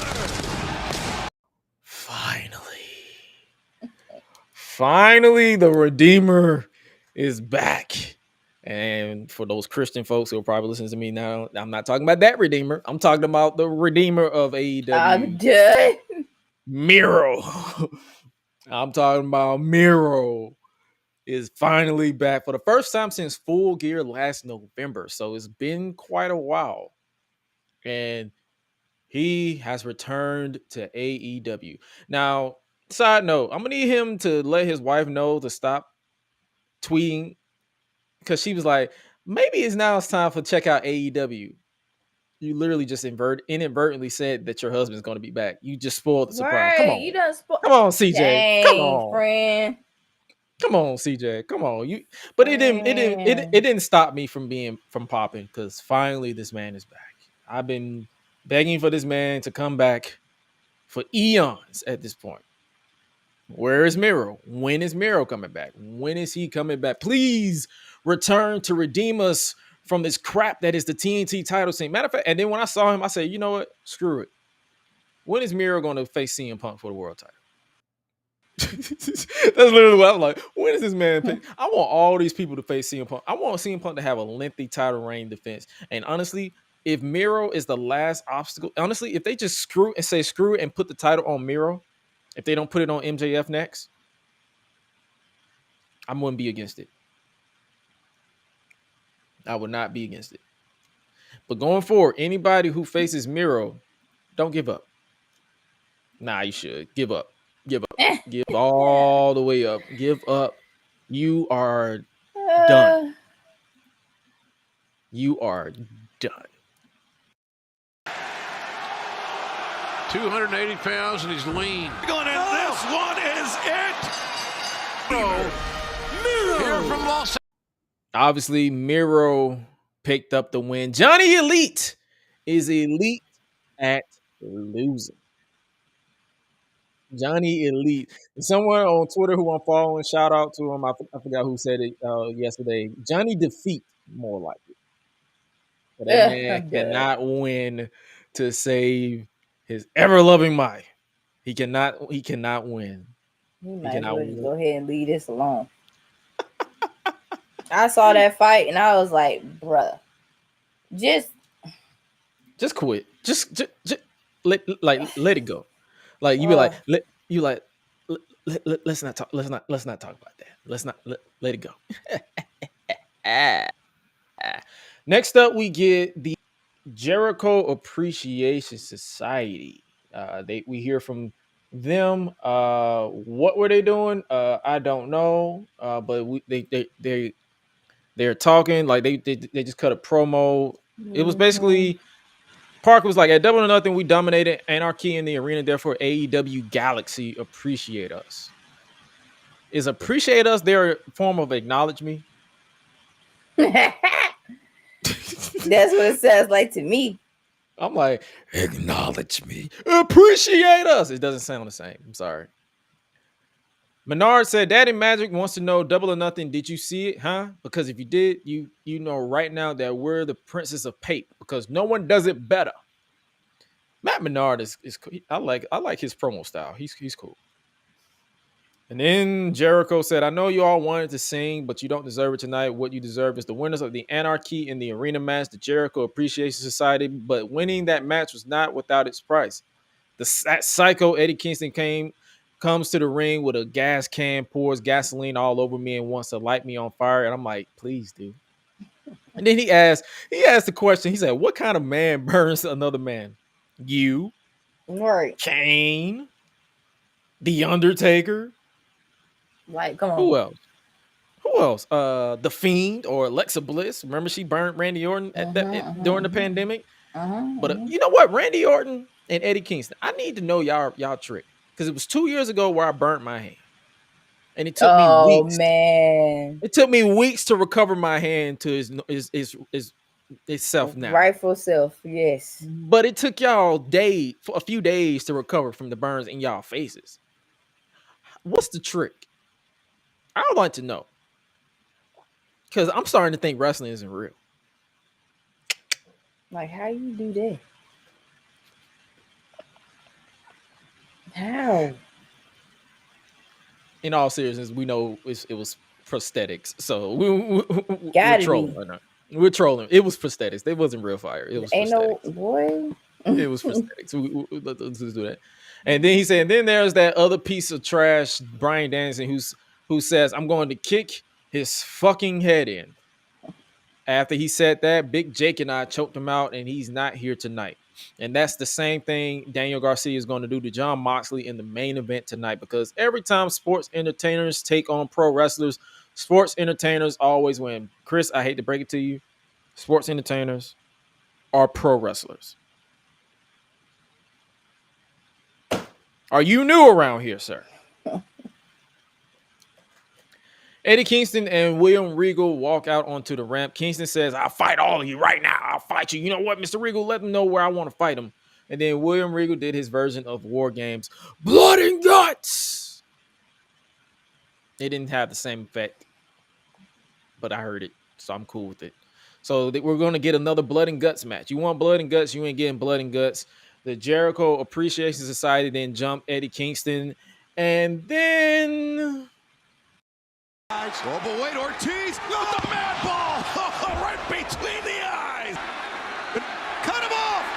Cut him all off. Chris Jericho was bumped by Ortiz. I was about to call you Santana. I'm sorry. He was bumped by Ortiz. I appreciate that from behind. Ortiz got in the ring and smacked Jericho with the mad ball loaded sock. And he cut some of Jericho's hair.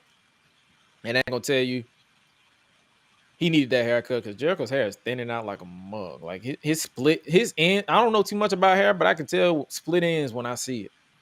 Them some split ends. Like, good Lord, bro. Like, blah. Oh, man. Not Jericho screamed. Yeah, them some split. You didn't see that man's hair? That man got split ends. I saw it. It's just... That man got some split ends. He need to let that go. If anything... Obviously, Jericho was furious. He said, you cut my hair. My hair is worth more than your entire existence. I doubt that. You want blood and guts? You want the faces and blood and guts? Well, you got it. But I'm going to shave your stupid head bald. I want Jericho versus Ortiz, hair versus hair. I'm going to beat you, shave you, and burn you. Why? Because I'm a wizard. Chris, I know this is predetermined, but I'm going to need them to predetermine that you lose because your hair is oof. Your hair is showing your age. Especially when he said, what got me was, you know what, hair versus hair. I like, dude, like, if he cut your hair, it's gonna grow back. Stop freaking out. Yeah, come on, how many times you done got your hair cut? You know, he gotta be dramatic. You know, sports entertainment. You know, let's be bitches about our hair. Like, don't cut my hair. Oh my god. Oh my god. Don't do that. Then footage was shown from backstage that was filmed after Samoa Joe's match at Double or Nothing. Samoa Joe was attacked by Jay Lethal, Sanjay Dutt, and Satnam Singh, who targeted the shoulder. So I'm guessing that rivalry is still a thing. We'll see that evolve. And then we got the 10-man tag team match. Tony Khan, with all due disrespect, go to hell. Go to hell. Go to the fiery pits of hell. What is this match? Did this match need to happen? You know what I did during the Young Bucks, they won. They didn't. Nobody beat like Jungle Boy and Christian Cage and win. I was like, wow, okay. Yeah. Oh, you watched this match? I did. You know what I did? I went to go take a shower. Like, I legitimately people thought I was playing when I put out that tweet. I said a 10-man tag. No, I'm going to go take a shower. I just couldn't do it. I could not find myself to care about this match at all. I was like, why did I watch it? That's what I was trying to figure out. You was like, what? I was like, why did I even watch this? Like, why did I do this to myself? You was like, what? Like you was like, what was the reason? What's the reason? Why did I do this to myself? Right. Why? Tell me why? You like, nah, I could not. Like, the ending came, I'm guessing Red Dragon hit the high low on Jungle Boy, and then the Bucks used the Meltzer driver and Matt Jackson pinned Jungle Boy to pick up the win. So the Young Bucks just pinned the AEW Tag Team Champions. They're going to get those back, said Adam Cole. Sure, Cole. Sure, Cole. Sure. Moving on, we hear from the newest signing in the women's division, Athena. She speaks with Tony Schiavone. Athena, she says, "Hey, Athena is all elite, baby. It's not a surprise why I'm here. The competition, and one in particular, TBS champion Jade Cargill. Yep, Jade, all streaks were made to be broken. All streaks are made to be broken, and I am going to be the one to break yours. So you can say this or that, Jade, but I am the fallen goddess." Did you catch what Athena said, though? When she said, I'm going to keep it. What? Okay, this is a genuine question. What the hell is 100? Yeah. What is 100? Maybe you know. I heard that. I don't hang around. I hang around. I don't hang around a lot of people. So maybe you know more than me. What is 100? I don't even know what that is. I don't even say that. I'm guessing she meant to say. I've never even heard that. I know what she's trying to say, but it's like, what are you doing? But Jade, let me keep it 100 with you. Let's have a real talk moment. Tony Schiavone was looking at her like, I know for sure no one says that shit. I know for a fact no one talks like that. And then you got people on social media talking about, oh, why is it always black people criticizing other black people? Who talks like that? Because we don't talk like that. We don't even talk like that. Like, that's not even me criticizing somebody. It's a genuine question. Who talks like that? I've never heard anyone talk like that. So I'm just like, me either. What? So I'm my confusion turns into laughter like it normally does. So I'm like, okay. I was like, I was like it, and Twitter literally was just confused. It was like, and like someone said, what the fuck does that even mean? And I said, bro, this sounds like a Netflix comedy sitcom. That's the that they'll put on that dialogue. I'm like, I know for sure I wouldn't say that. Jade Cargill walked out with her new publicist, Stokely Hathaway, interrupting Athena. Cut the shit. Now let me introduce the best talker in the game. Athena. That this woman right here, this woman is a queen. No, girl, I know you want your little title shot, but guess what? Not today. The enthusiasm between this was a perfect pairing. I'm sorry. This was a perfect pairing. Like, It was. oh my God. Stokely, you got a taste of what I meant when I said it when he made his debut. He's This awesome. man with this promo. Soon as they walked out, I tweet my customary Jade Cargill tweet and my customary Big Stoke tweet. I'm trying to tell y'all, this man, He's awesome for real. boy, that's all I can say. I'm like, yo, this was awesome. Like, this man, whew, that's all I can say. So it looked like they're building up I'm guessing a trios match. It's going to be, I'm guessing, the baddies versus Athena, Chris Statlander, and Anna Jay. So I'm guessing we're going to get that at some point. Is that a match you're interested in? Oh yeah. Yes. What is your thoughts on the baddies? The baddies. The baddies. I don't care for that term that's personally. Why I just started laughing already. That's why I just started laughing when you said it. Because the baddies. Gotta do something a little more solid than that, but the baddies. The baddies. It's like, to me, I feel like they do a little too much. Jay Cargill honestly don't need no help. I can get that. So I mean, honestly, they just there. Like they just there on camera. It's like, I don't want to see y'all. Like, I'm just being real. I don't want to see y'all. I love you. Don't get me wrong. I love my black women, but I didn't come to see y'all. Like, I can't see her. but from a analyst point of view, do you think, like, I want them to have an opportunity though? Like, because let's be real. Like, let's look at it from this point. Tony, they don't really book a lot of women, so I'm guessing this is a way that you can get a lot of people on the show at the same time, as opposed to like the customary women's interview segment, women's match. That's it. Yeah, like I'm actually down for that though. I do want them in the ring a lot more. But let me ask you, do you feel like the TBS Women's Championship feels more like a bigger deal than the Women's World Championship? Because the Women's World Champion wasn't even on the show. Yeah, it wasn't even. Yeah, that's what I'm saying. Like that. Like how does that happen? But yeah, like because is there a way we can fix that? Because I saw a post someone was talking about. It was like Thunder Rosa may be frustrated with her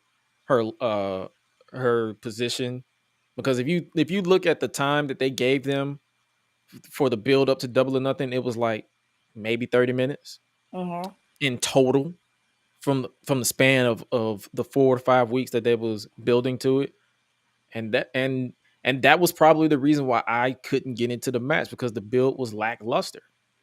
So do you think, am I wrong to feel this way of like the reason why Thunder Rosa is the way that she is because Jade Cargill exists?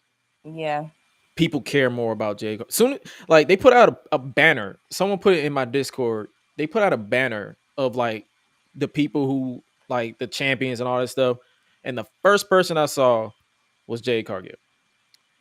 And that wasn't even me being the horny Gresh. It was literally me just saying she looks like someone that will catch my attention. I showed the same picture to my sister. She's more than a casual fan. Like she doesn't watch it religiously like I do. And she's like, "Who's the black woman?" Right. that was the first thought she said. Like, wow. She said, "Who's the black woman?" She's like, "Wow, who's the black woman?" And then my mom saw her on the Tamara Hall show, because that's one of her shows that she liked to watch. So this woman is literally crossing over to mainstream. So I'm like, do you think that's hurting?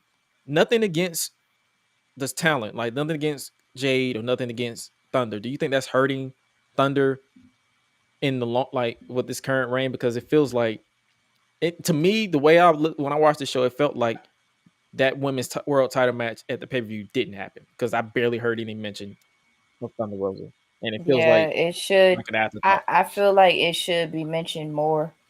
Honestly, it should.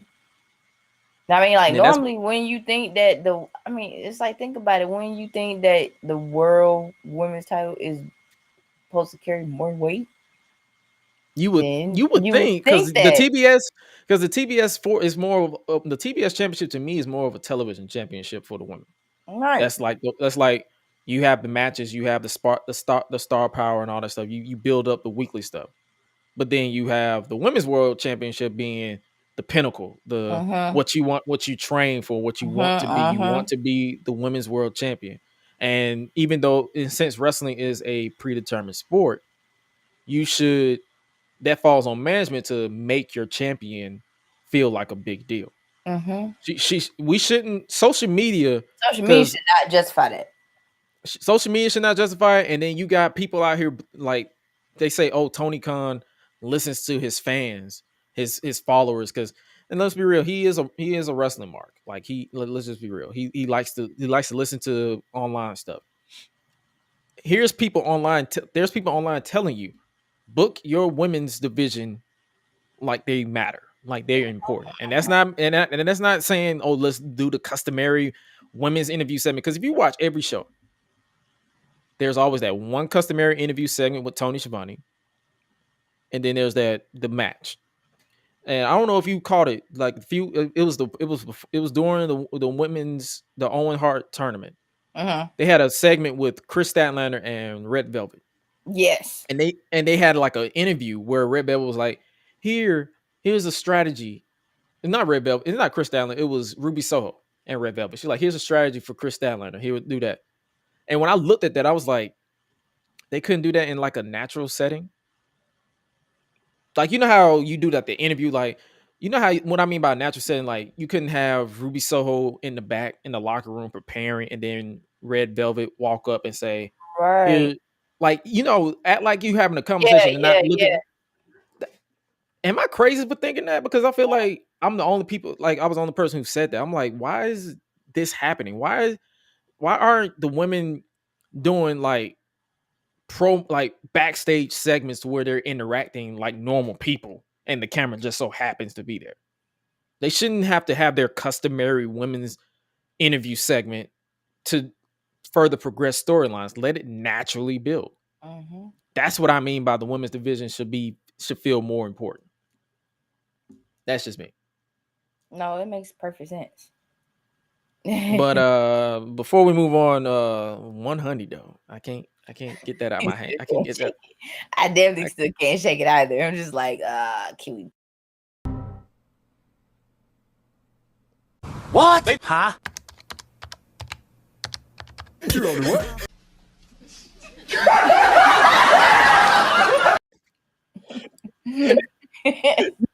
You going what? 100? What?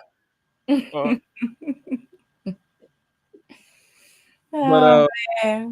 that was my little 2 cents about it. Like, hopefully they if he listens to the fans or the people who actually watches the product, hopefully he takes heed and just try to do something about it.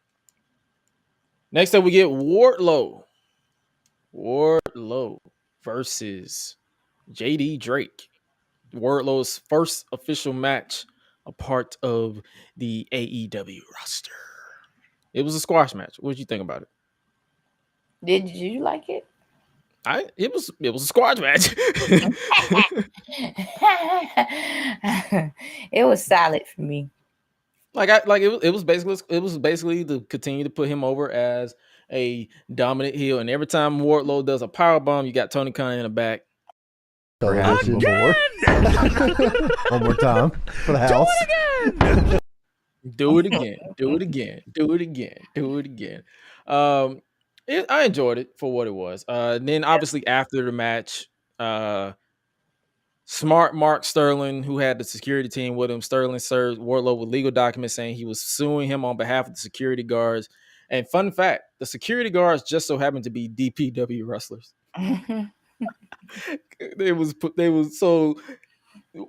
Mark Sterling is suing Wardlow on behalf of Deadlock Pro Wrestling superstars. So funny.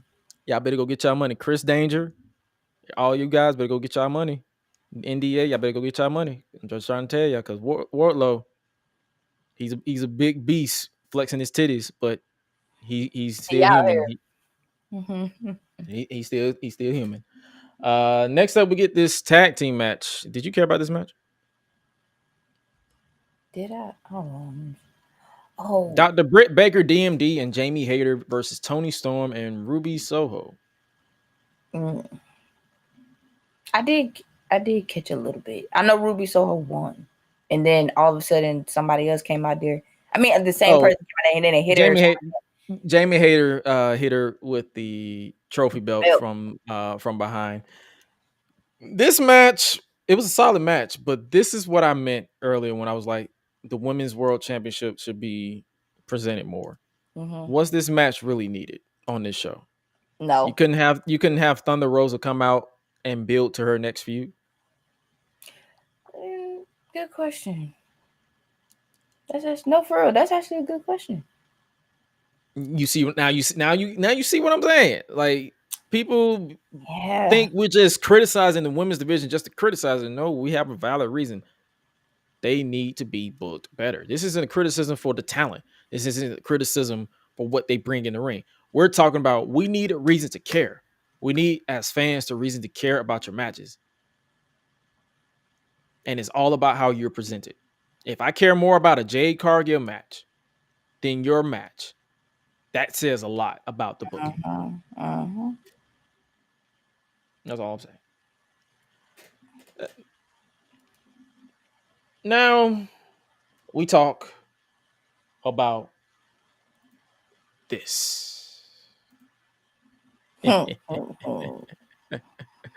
We talk about that promo.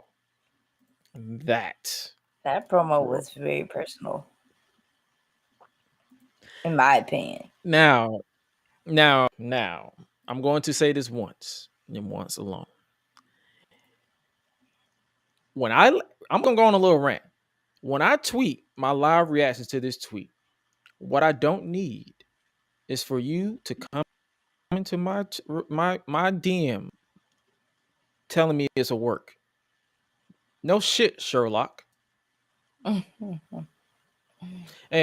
I'm gonna be honest with you. The more I hear it, the more I see it on my timeline, the more I despise the term. It's a work, right? It's a work, right? This is predetermined, right? What is up with you guys in your obsession with having the need to know everything that goes on behind the scenes? What is that obsession? What is that need to, I got you. I told you it was a work. I told you it was a shoot. I told you. I want you to shoot yourself in the foot. That's what I want you to do. I want you to work yourself to some bitches. You scaring the hoes. And I'm one of them. I just call myself a hoe. They just, yeah, honestly. But I think people do that just to either like try to get a rise out of somebody or just to have something to talk about. And it's like, you understand my frustration with it. It's like, yeah, what is your need to be right? Like, why do you desire to be right? Because that's like me taking my little nephew or my little niece to see a Disney movie or to watch Encanto for the millionth time and telling them, like, I know how they made that. That ain't real. That ain't really how they make that. That's a green screen, right? That's a rope attached to that, so he ain't really flying. You see how annoying that sounds? Yeah, it is. As someone who wants to live the magic, listen, bro. You're preaching to the choir. I know pro wrestling is predetermined. I know the magic behind. I literally studied this shit. But there are times where I want to literally suspend my disbelief and enjoy the product. Can I do that? Can I tweet that and not have you up and down? It's a work, right? That ain't really real. And that ain't really happen. I am tired of you motherfuckers. I truly am. Just let me watch it in Work. peace. Let me watch. That is, I want to. I don't need to know the magic behind the scenes all the time. I don't need to know. You don't. Let it go, please. God dang. It's not hard. But this promo to watch. But this promo, if you want to know, because if you're looking for results on like AEW, they're buying into this being a shoot. So they removed him from the results on AEW results. They removed him from the roster. They removed his AEW shop, all that stuff. The promo started off like this. Someone actually decided to give a full transcript of the promo, and I'm like, y'all actually got this verbatim, but I'm gonna read it to you. He said this: I am in a lot of pain right now after what happened on Sunday, but all you people want to do is hear me talk, right? That's what you want, right? You want to hear me talk? I'll talk, but this is Max Friedman talking. And I'm like, oh shit. Yeah, I'm not when gonna you read said that, I said, yeah, this is getting personal. This about to get personal. Big merger, boss. A lot of important executives here tonight to watch your product. Will be a real shame if something bad happened. I wouldn't want to embarrass you, man. Speaking of embarrassing, you've been trying to sit down with me to hash things out for quite some time, haven't you? Well, guess what? Too little, too late. Here's why. When this company first started, it was all friends wrestling. Everybody was handed a ticket except me. See, I had to write my own, and boy, do I have good penmanship because I've created moment after moment after moment for this company, and I still get no respect. Nobody is on my level. No one. Everything I touch turns to gold. There is nothing I can't do. Every time I come out here, I am not expected to hit home runs. I'm expected to grand slam, and I do that shit on a weekly basis. See, all the other boys have to settle for being great. I have to be perfect because I'm the 26-year-old who is constantly held under a microscope because I'm the only guy who is capable of carrying this company on my back as I have for months. It's funny that I hear boos, but I also hear clapping. That's interesting. Where were you guys this whole weekend when you were calling me an unprofessional piece of shit? And they really were. I'm just curious. You're not the only problem. It's the boys in the back, too. The boys in the back all want my spot. So guess what? You want my spot? You can have it because I don't want to be here anymore. And that's where it blended in to reality. Now let's talk about you fans, huh? You people call yours fans. You're not fans. You're uneducated marks. You sit there on your phones tweeting out your opinions like they're worth a damn. Let me explain something to you. You don't know shit. Your opinions suck. Your opinions change at the drop of a dime, which is true. Y'all motherfuckers are fickle. He said they drop at the drop of a dime, and then you pretend that your new opinions match your old opinions. For example, man, I always knew MJF was a good wrestler. Really? That's interesting because last time I checked, you guys pretended I sucked in the ring for a long time. And why is that, huh? Because I'm not untrained like your faves. Because I don't pretend to watch New Japan. Because I don't mention that. I don't dump my opponents on their heads, which is a nice little jab because a lot of people have been dumping a lot of people on their heads. Because I don't dump people on their head, my opponent on their heads, because I'm not reckless. What is it? Because I'm not chasing star rating guys. What is it? And that's another shoot because all these people who worry about is 5-star classes. I just want some shenanigans. How could I possibly be the best? Well, newsflash, I am the best. I'm the best in the world because I'm the only guy who makes you feel. And unlike all those other boys, I don't have to do a bunch of bullshit to get you there. If this man wants to cut promos about this flippy shit, he became a babyface to me because I am not a fan of this flippy shit either. I'm just saying. I am a generational talent, he says, and you people consistently take me for granted. And it's not just you, it's the big man in the back too. Tony Khan ain't that big, but I get what you're saying. Here's something you guys can't take for granted. Here's something he doesn't want you to know. Do you guys know who the second biggest minute draw is in this entire company? Nope, you wish. It's me. It's me. And if you don't believe me, ask Stat Boy Tony in the back and see what he's got to say. But whatever you do, don't ask him to reach into his pockets and pay the man who has been busting his ass for him since day one. No. Make sure he hoards all that money. Make sure he hoards all that money so he can make sure and give it to all the new ex-WWE guys he keeps bringing in that can't lace my goddamn boots. And when he said that, the whole crowd popped. Because I ain't gonna lie to It you. was That like, is true. ooh, I was I ain't like, gonna lie. I ain't gonna lie what? to you. That was some truth right there. And the reason why, and I'm kind of leaning to that because I'm like, this man is signing everybody every other week. It's like, bro, slow down. Build the people you got. Hey, boss, would you treat me better if I was an ex-WWE guy?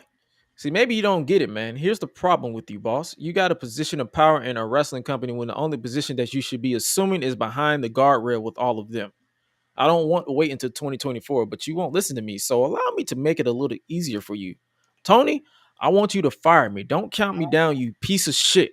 You shut your mouth. Tony, look at me. Tony, look at me. And you know what? I can't do that part justice.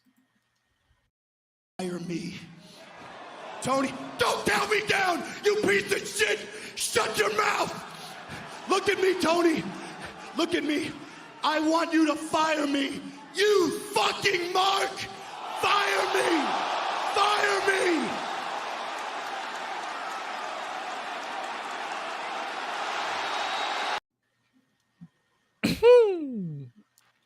He was not having it. Boy. Boy. That's all I said, like, boy. Hey, man. You can listen. This was the promo for the ages for MJF. I am telling you right now, if he should not be a babyface, he should not be a heel. He should, if this is a work shoot, which more than likely it is, because you can look at the production. If it was a shoot, like if he was going off script, they wouldn't have been following him around with that camera. They would have been trying to cut away. So that's how I know it wasn't a shoot. But for those marks that always like to say, "Oh, it's a work, right?" Work yourself to some. Never mind. I don't even say no more. Work yourself to go take a shower. That's what we need to do. Work yourself to go take a shower. Wash your ass. like you gotta understand. I'm so tired. I'm so tired of these people in my messages. It's a work. I know, motherfucker. You don't have to tell me. You don't, of all people, you don't have to tell me. It's a work. Beat it. Wash your ass. Beat it and wash your ass. But what was your unfiltered thoughts that I did not say already? What was your thoughts on this?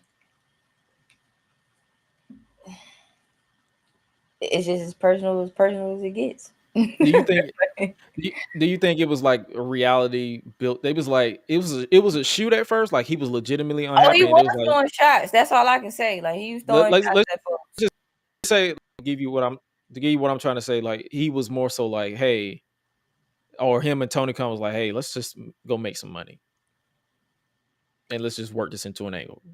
Mm-hmm. Like, let's be real, because that's all people talk about on social media. He's like, let's just turn it into an angle. And if you had to rank this pipe bomb, I won't even call it a pipe bomb. This is a nuke. This man was dropping nuclear. Oh yeah, like he went off. like if you look back to his first encounter with CM Punk, he said, you drop pipe bombs. I drop nukes. That was a nice little foreshadowing. So this was a nuke. This wasn't a pipe bomb. So if you had to rank, because I don't do rankings, but if you had to rank between this one and the CM Punk pipe bomb, which one would you rank? Would this one be over the Punk one, or would it be the other way around? I'll choose this one. I like them both because it was good for their appropriate time. The Punk pipe bomb brought back some interest to WWE because that was floundering like crazy. It brought some nuance back to WWE. So, and then this one, I'm intrigued. Like I'm literally like on the edge of my seat, like what's next? Mm-hmm. And that's what I need in wrestling. I don't need you motherfuckers in my comments talking about it's a work. I need you to sit back, relax, and enjoy the show, like I am. And let me crack these jokes. Just let me crack these jokes. That's it. That's all I ask.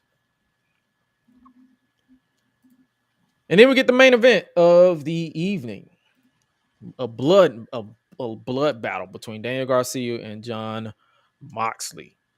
All I can say is that boy good. John Yeah, Moxley, John Moxley. John Moxley and Daniel Garcia, that boy good. Daniel Garcia, that boy good. Even though he's the Jack Harlow of professional wrestling, but he's good. And I liked it. Like, I really did like it. Like, if you didn't check it out, so obviously John Moxley won after. So basically, Garcia locked on a sharpshooter, but Moxley escaped because they actually went over this time. You know, they always like to lie and say, "Oh, we're going to stick it as long as can." They never go over, but they actually went over. But Garcia locked in on a sharpshooter, and Moxley escaped. Moxley splashed Garcia onto the timekeeper's table. Jericho then sprinted to the ring, but Eddie Kingston ran down and began to hammer Jericho. Eddie Kingston almost tripped, but he saved himself. But he wants to kill this man so bad. He almost recreated Titus World slide, but he saved himself.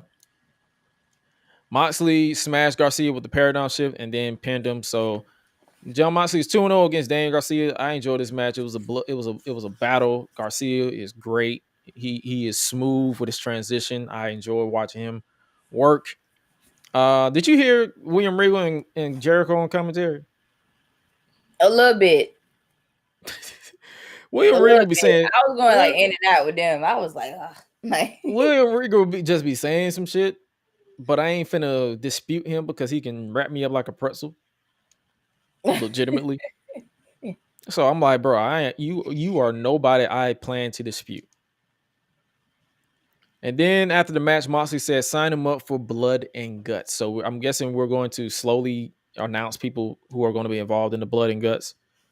And Blood and Guts is going to actually happen the Dynamite after Forbidden Door. yeah. So we're getting Road Rager in 2 weeks. Then we're getting Forbidden Door in 3 weeks. And then we're getting Blood and Guts. So 3 chaotic shows back to back to back. And I ain't mad at it. I ain't mad at it at all. I am not mad at it. And that was your AEW Dynamite review. I actually enjoyed it from top to bottom. I did not tune out, not once. Well, I did tune out because I did go take a shower mid-show. I'm lying. Like it, though.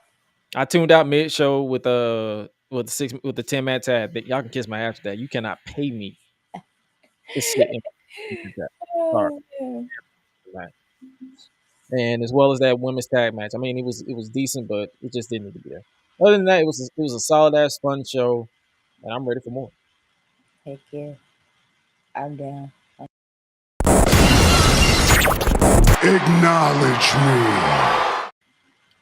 All right, now is the time as we wrap up today's podcast. We're going to wrap it up with the Bandit and Suela. Take it away.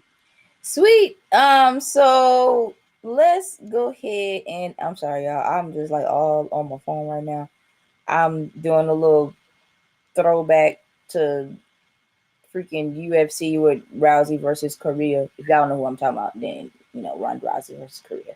But I ain't got to that level yet because I'm still waiting for all these other fights to go through before me. But anyway, while I'm doing that, let's talk about this lovely case that Mr. Johnny Depp himself has won against Amber Heard. I knew he was going to do a heavy sigh, but anyway, it says he wins the $50 million lawsuit. Well, he gets $15 million, and I believe he still has to pay her $1 million. Yeah. So they say, according to TMZ, the jury just found out unanimously in favor of Johnny Depp that Amber Heard calling him a sexual abuser was defamation. The jury further found Heard's accusations in the Washington Post was malicious. The jury awarded Depp $10 million in did I say that right? Compensatory? Did I say that right? Compensatory, yes. Yeah. That word, damages, and $5 million in punitive damages. Honestly, a lot of people a lot of people were rooting for Johnny Depp in the first place. Yeah. Side note, Kayla Braxton out here running barefoot.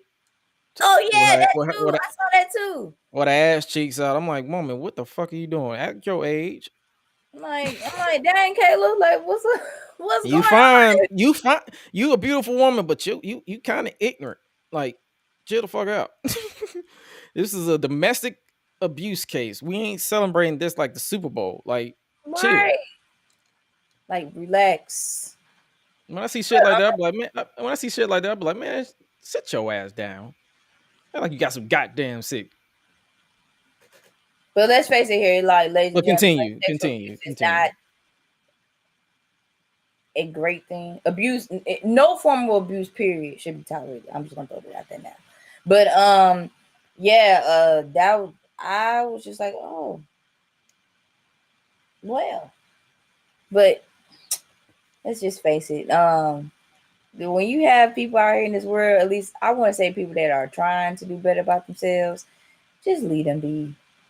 And if they are, dealing with court cases and stuff, let them deal with that stuff privately. Let them deal with their own, emotions, like, privately. Let them soak all that in. We don't need a whole, like you mentioned before, like, we don't need a whole parade. Like, just.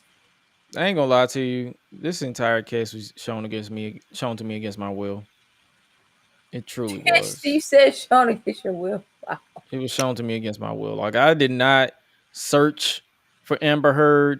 I did not search for Johnny Depp. It just can't. It just comes. It just up. popped on my timeline. Like, I'm like, oh my God, can y'all please get a verdict so we can move on from this shit, please? And apparently we're not moving on because I'm guessing Amber Heard's lawyer is gonna fight the verdict, and I'm like, fuck. This is how you know this is a whole bunch of BS because they streamed this on Peacock. They streamed the entire court case on Peacock. I couldn't. Why is this? I said, first why of all, is this public? Why is this on my? Why do I need to know this? I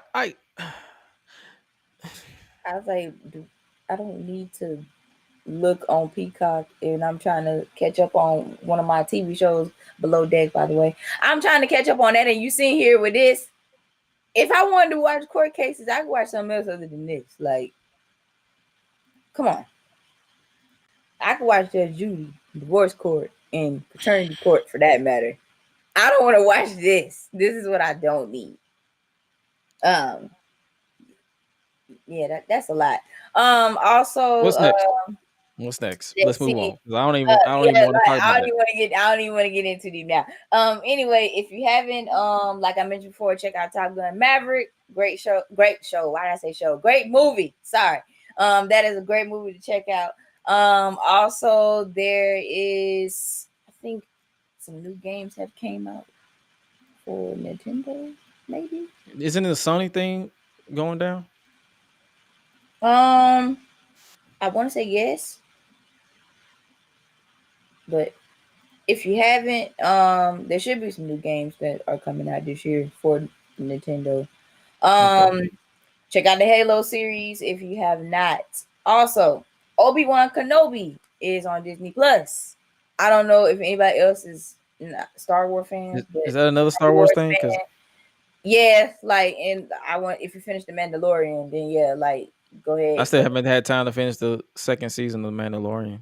I started it, but then I got busy at work, and then I moved on with my life, so I kind of forgot.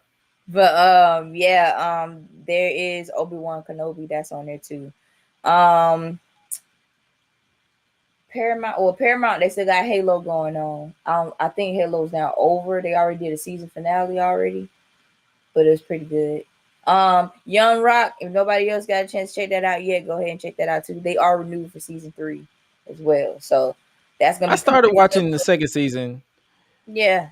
And them jokes are hilarious with them people that they be picking. El Undertaker took me out. Like, oh my God. Okay, so me and my brother, we was just talking about that the other day, and we was like, we never would expect that, like, like at all. Like, coming You from got this him, white conservative. You got this white conservative Undertaker portrayed by a Mexican. like, that man was clear as day Mexican. Hilarious.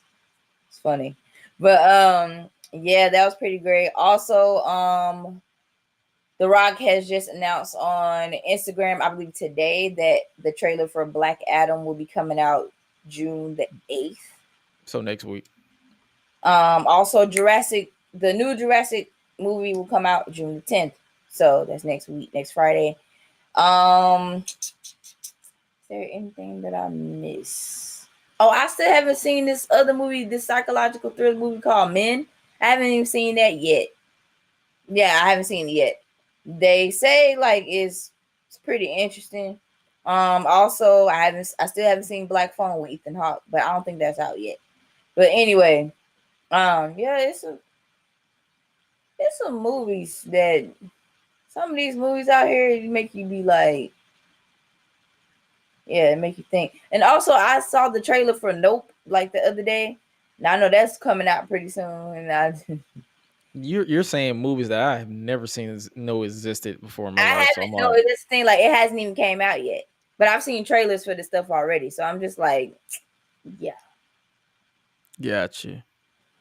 Apparently, for those who are following the NBA Finals, Game 1, I believe Golden State are in the Boston Celtics actually are in the lead right now. I believe it's 5 minutes and 8 minutes left in the fourth quarter, so they're actually in the lead right now. If you guys are, actually, so never mind. The Warriors actually, who is this?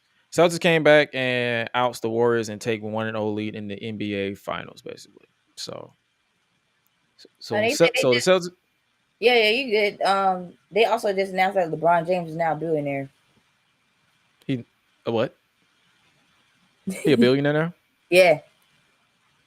Hey man, congratulations to LeBron James. I wish I was like you. Yeah, he's now As the far first as active far as with the NBA money, I just want the money. You can keep the fame. Oh yeah, like I take the money. I ain't worried about fame at all. Like I'm good. Also, side note, someone asked a question. They said, "Would you rather eat ass or be on Twitter?"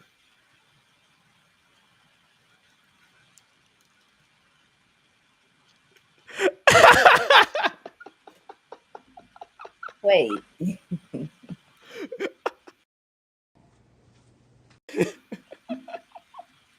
That was legitimate. Okay. They said, "Would you rather eat ass or be on Twitter?" Man, the thing, these people. You asking the cheek master what he wants to do? Do I want to clap some cheeks, eat Man, ass, or be on Twitter? my goodness. Is that even a question? I'm deleting Twitter. Not to eat ass, but I'm just going to anything other than being on Twitter, I would delete it.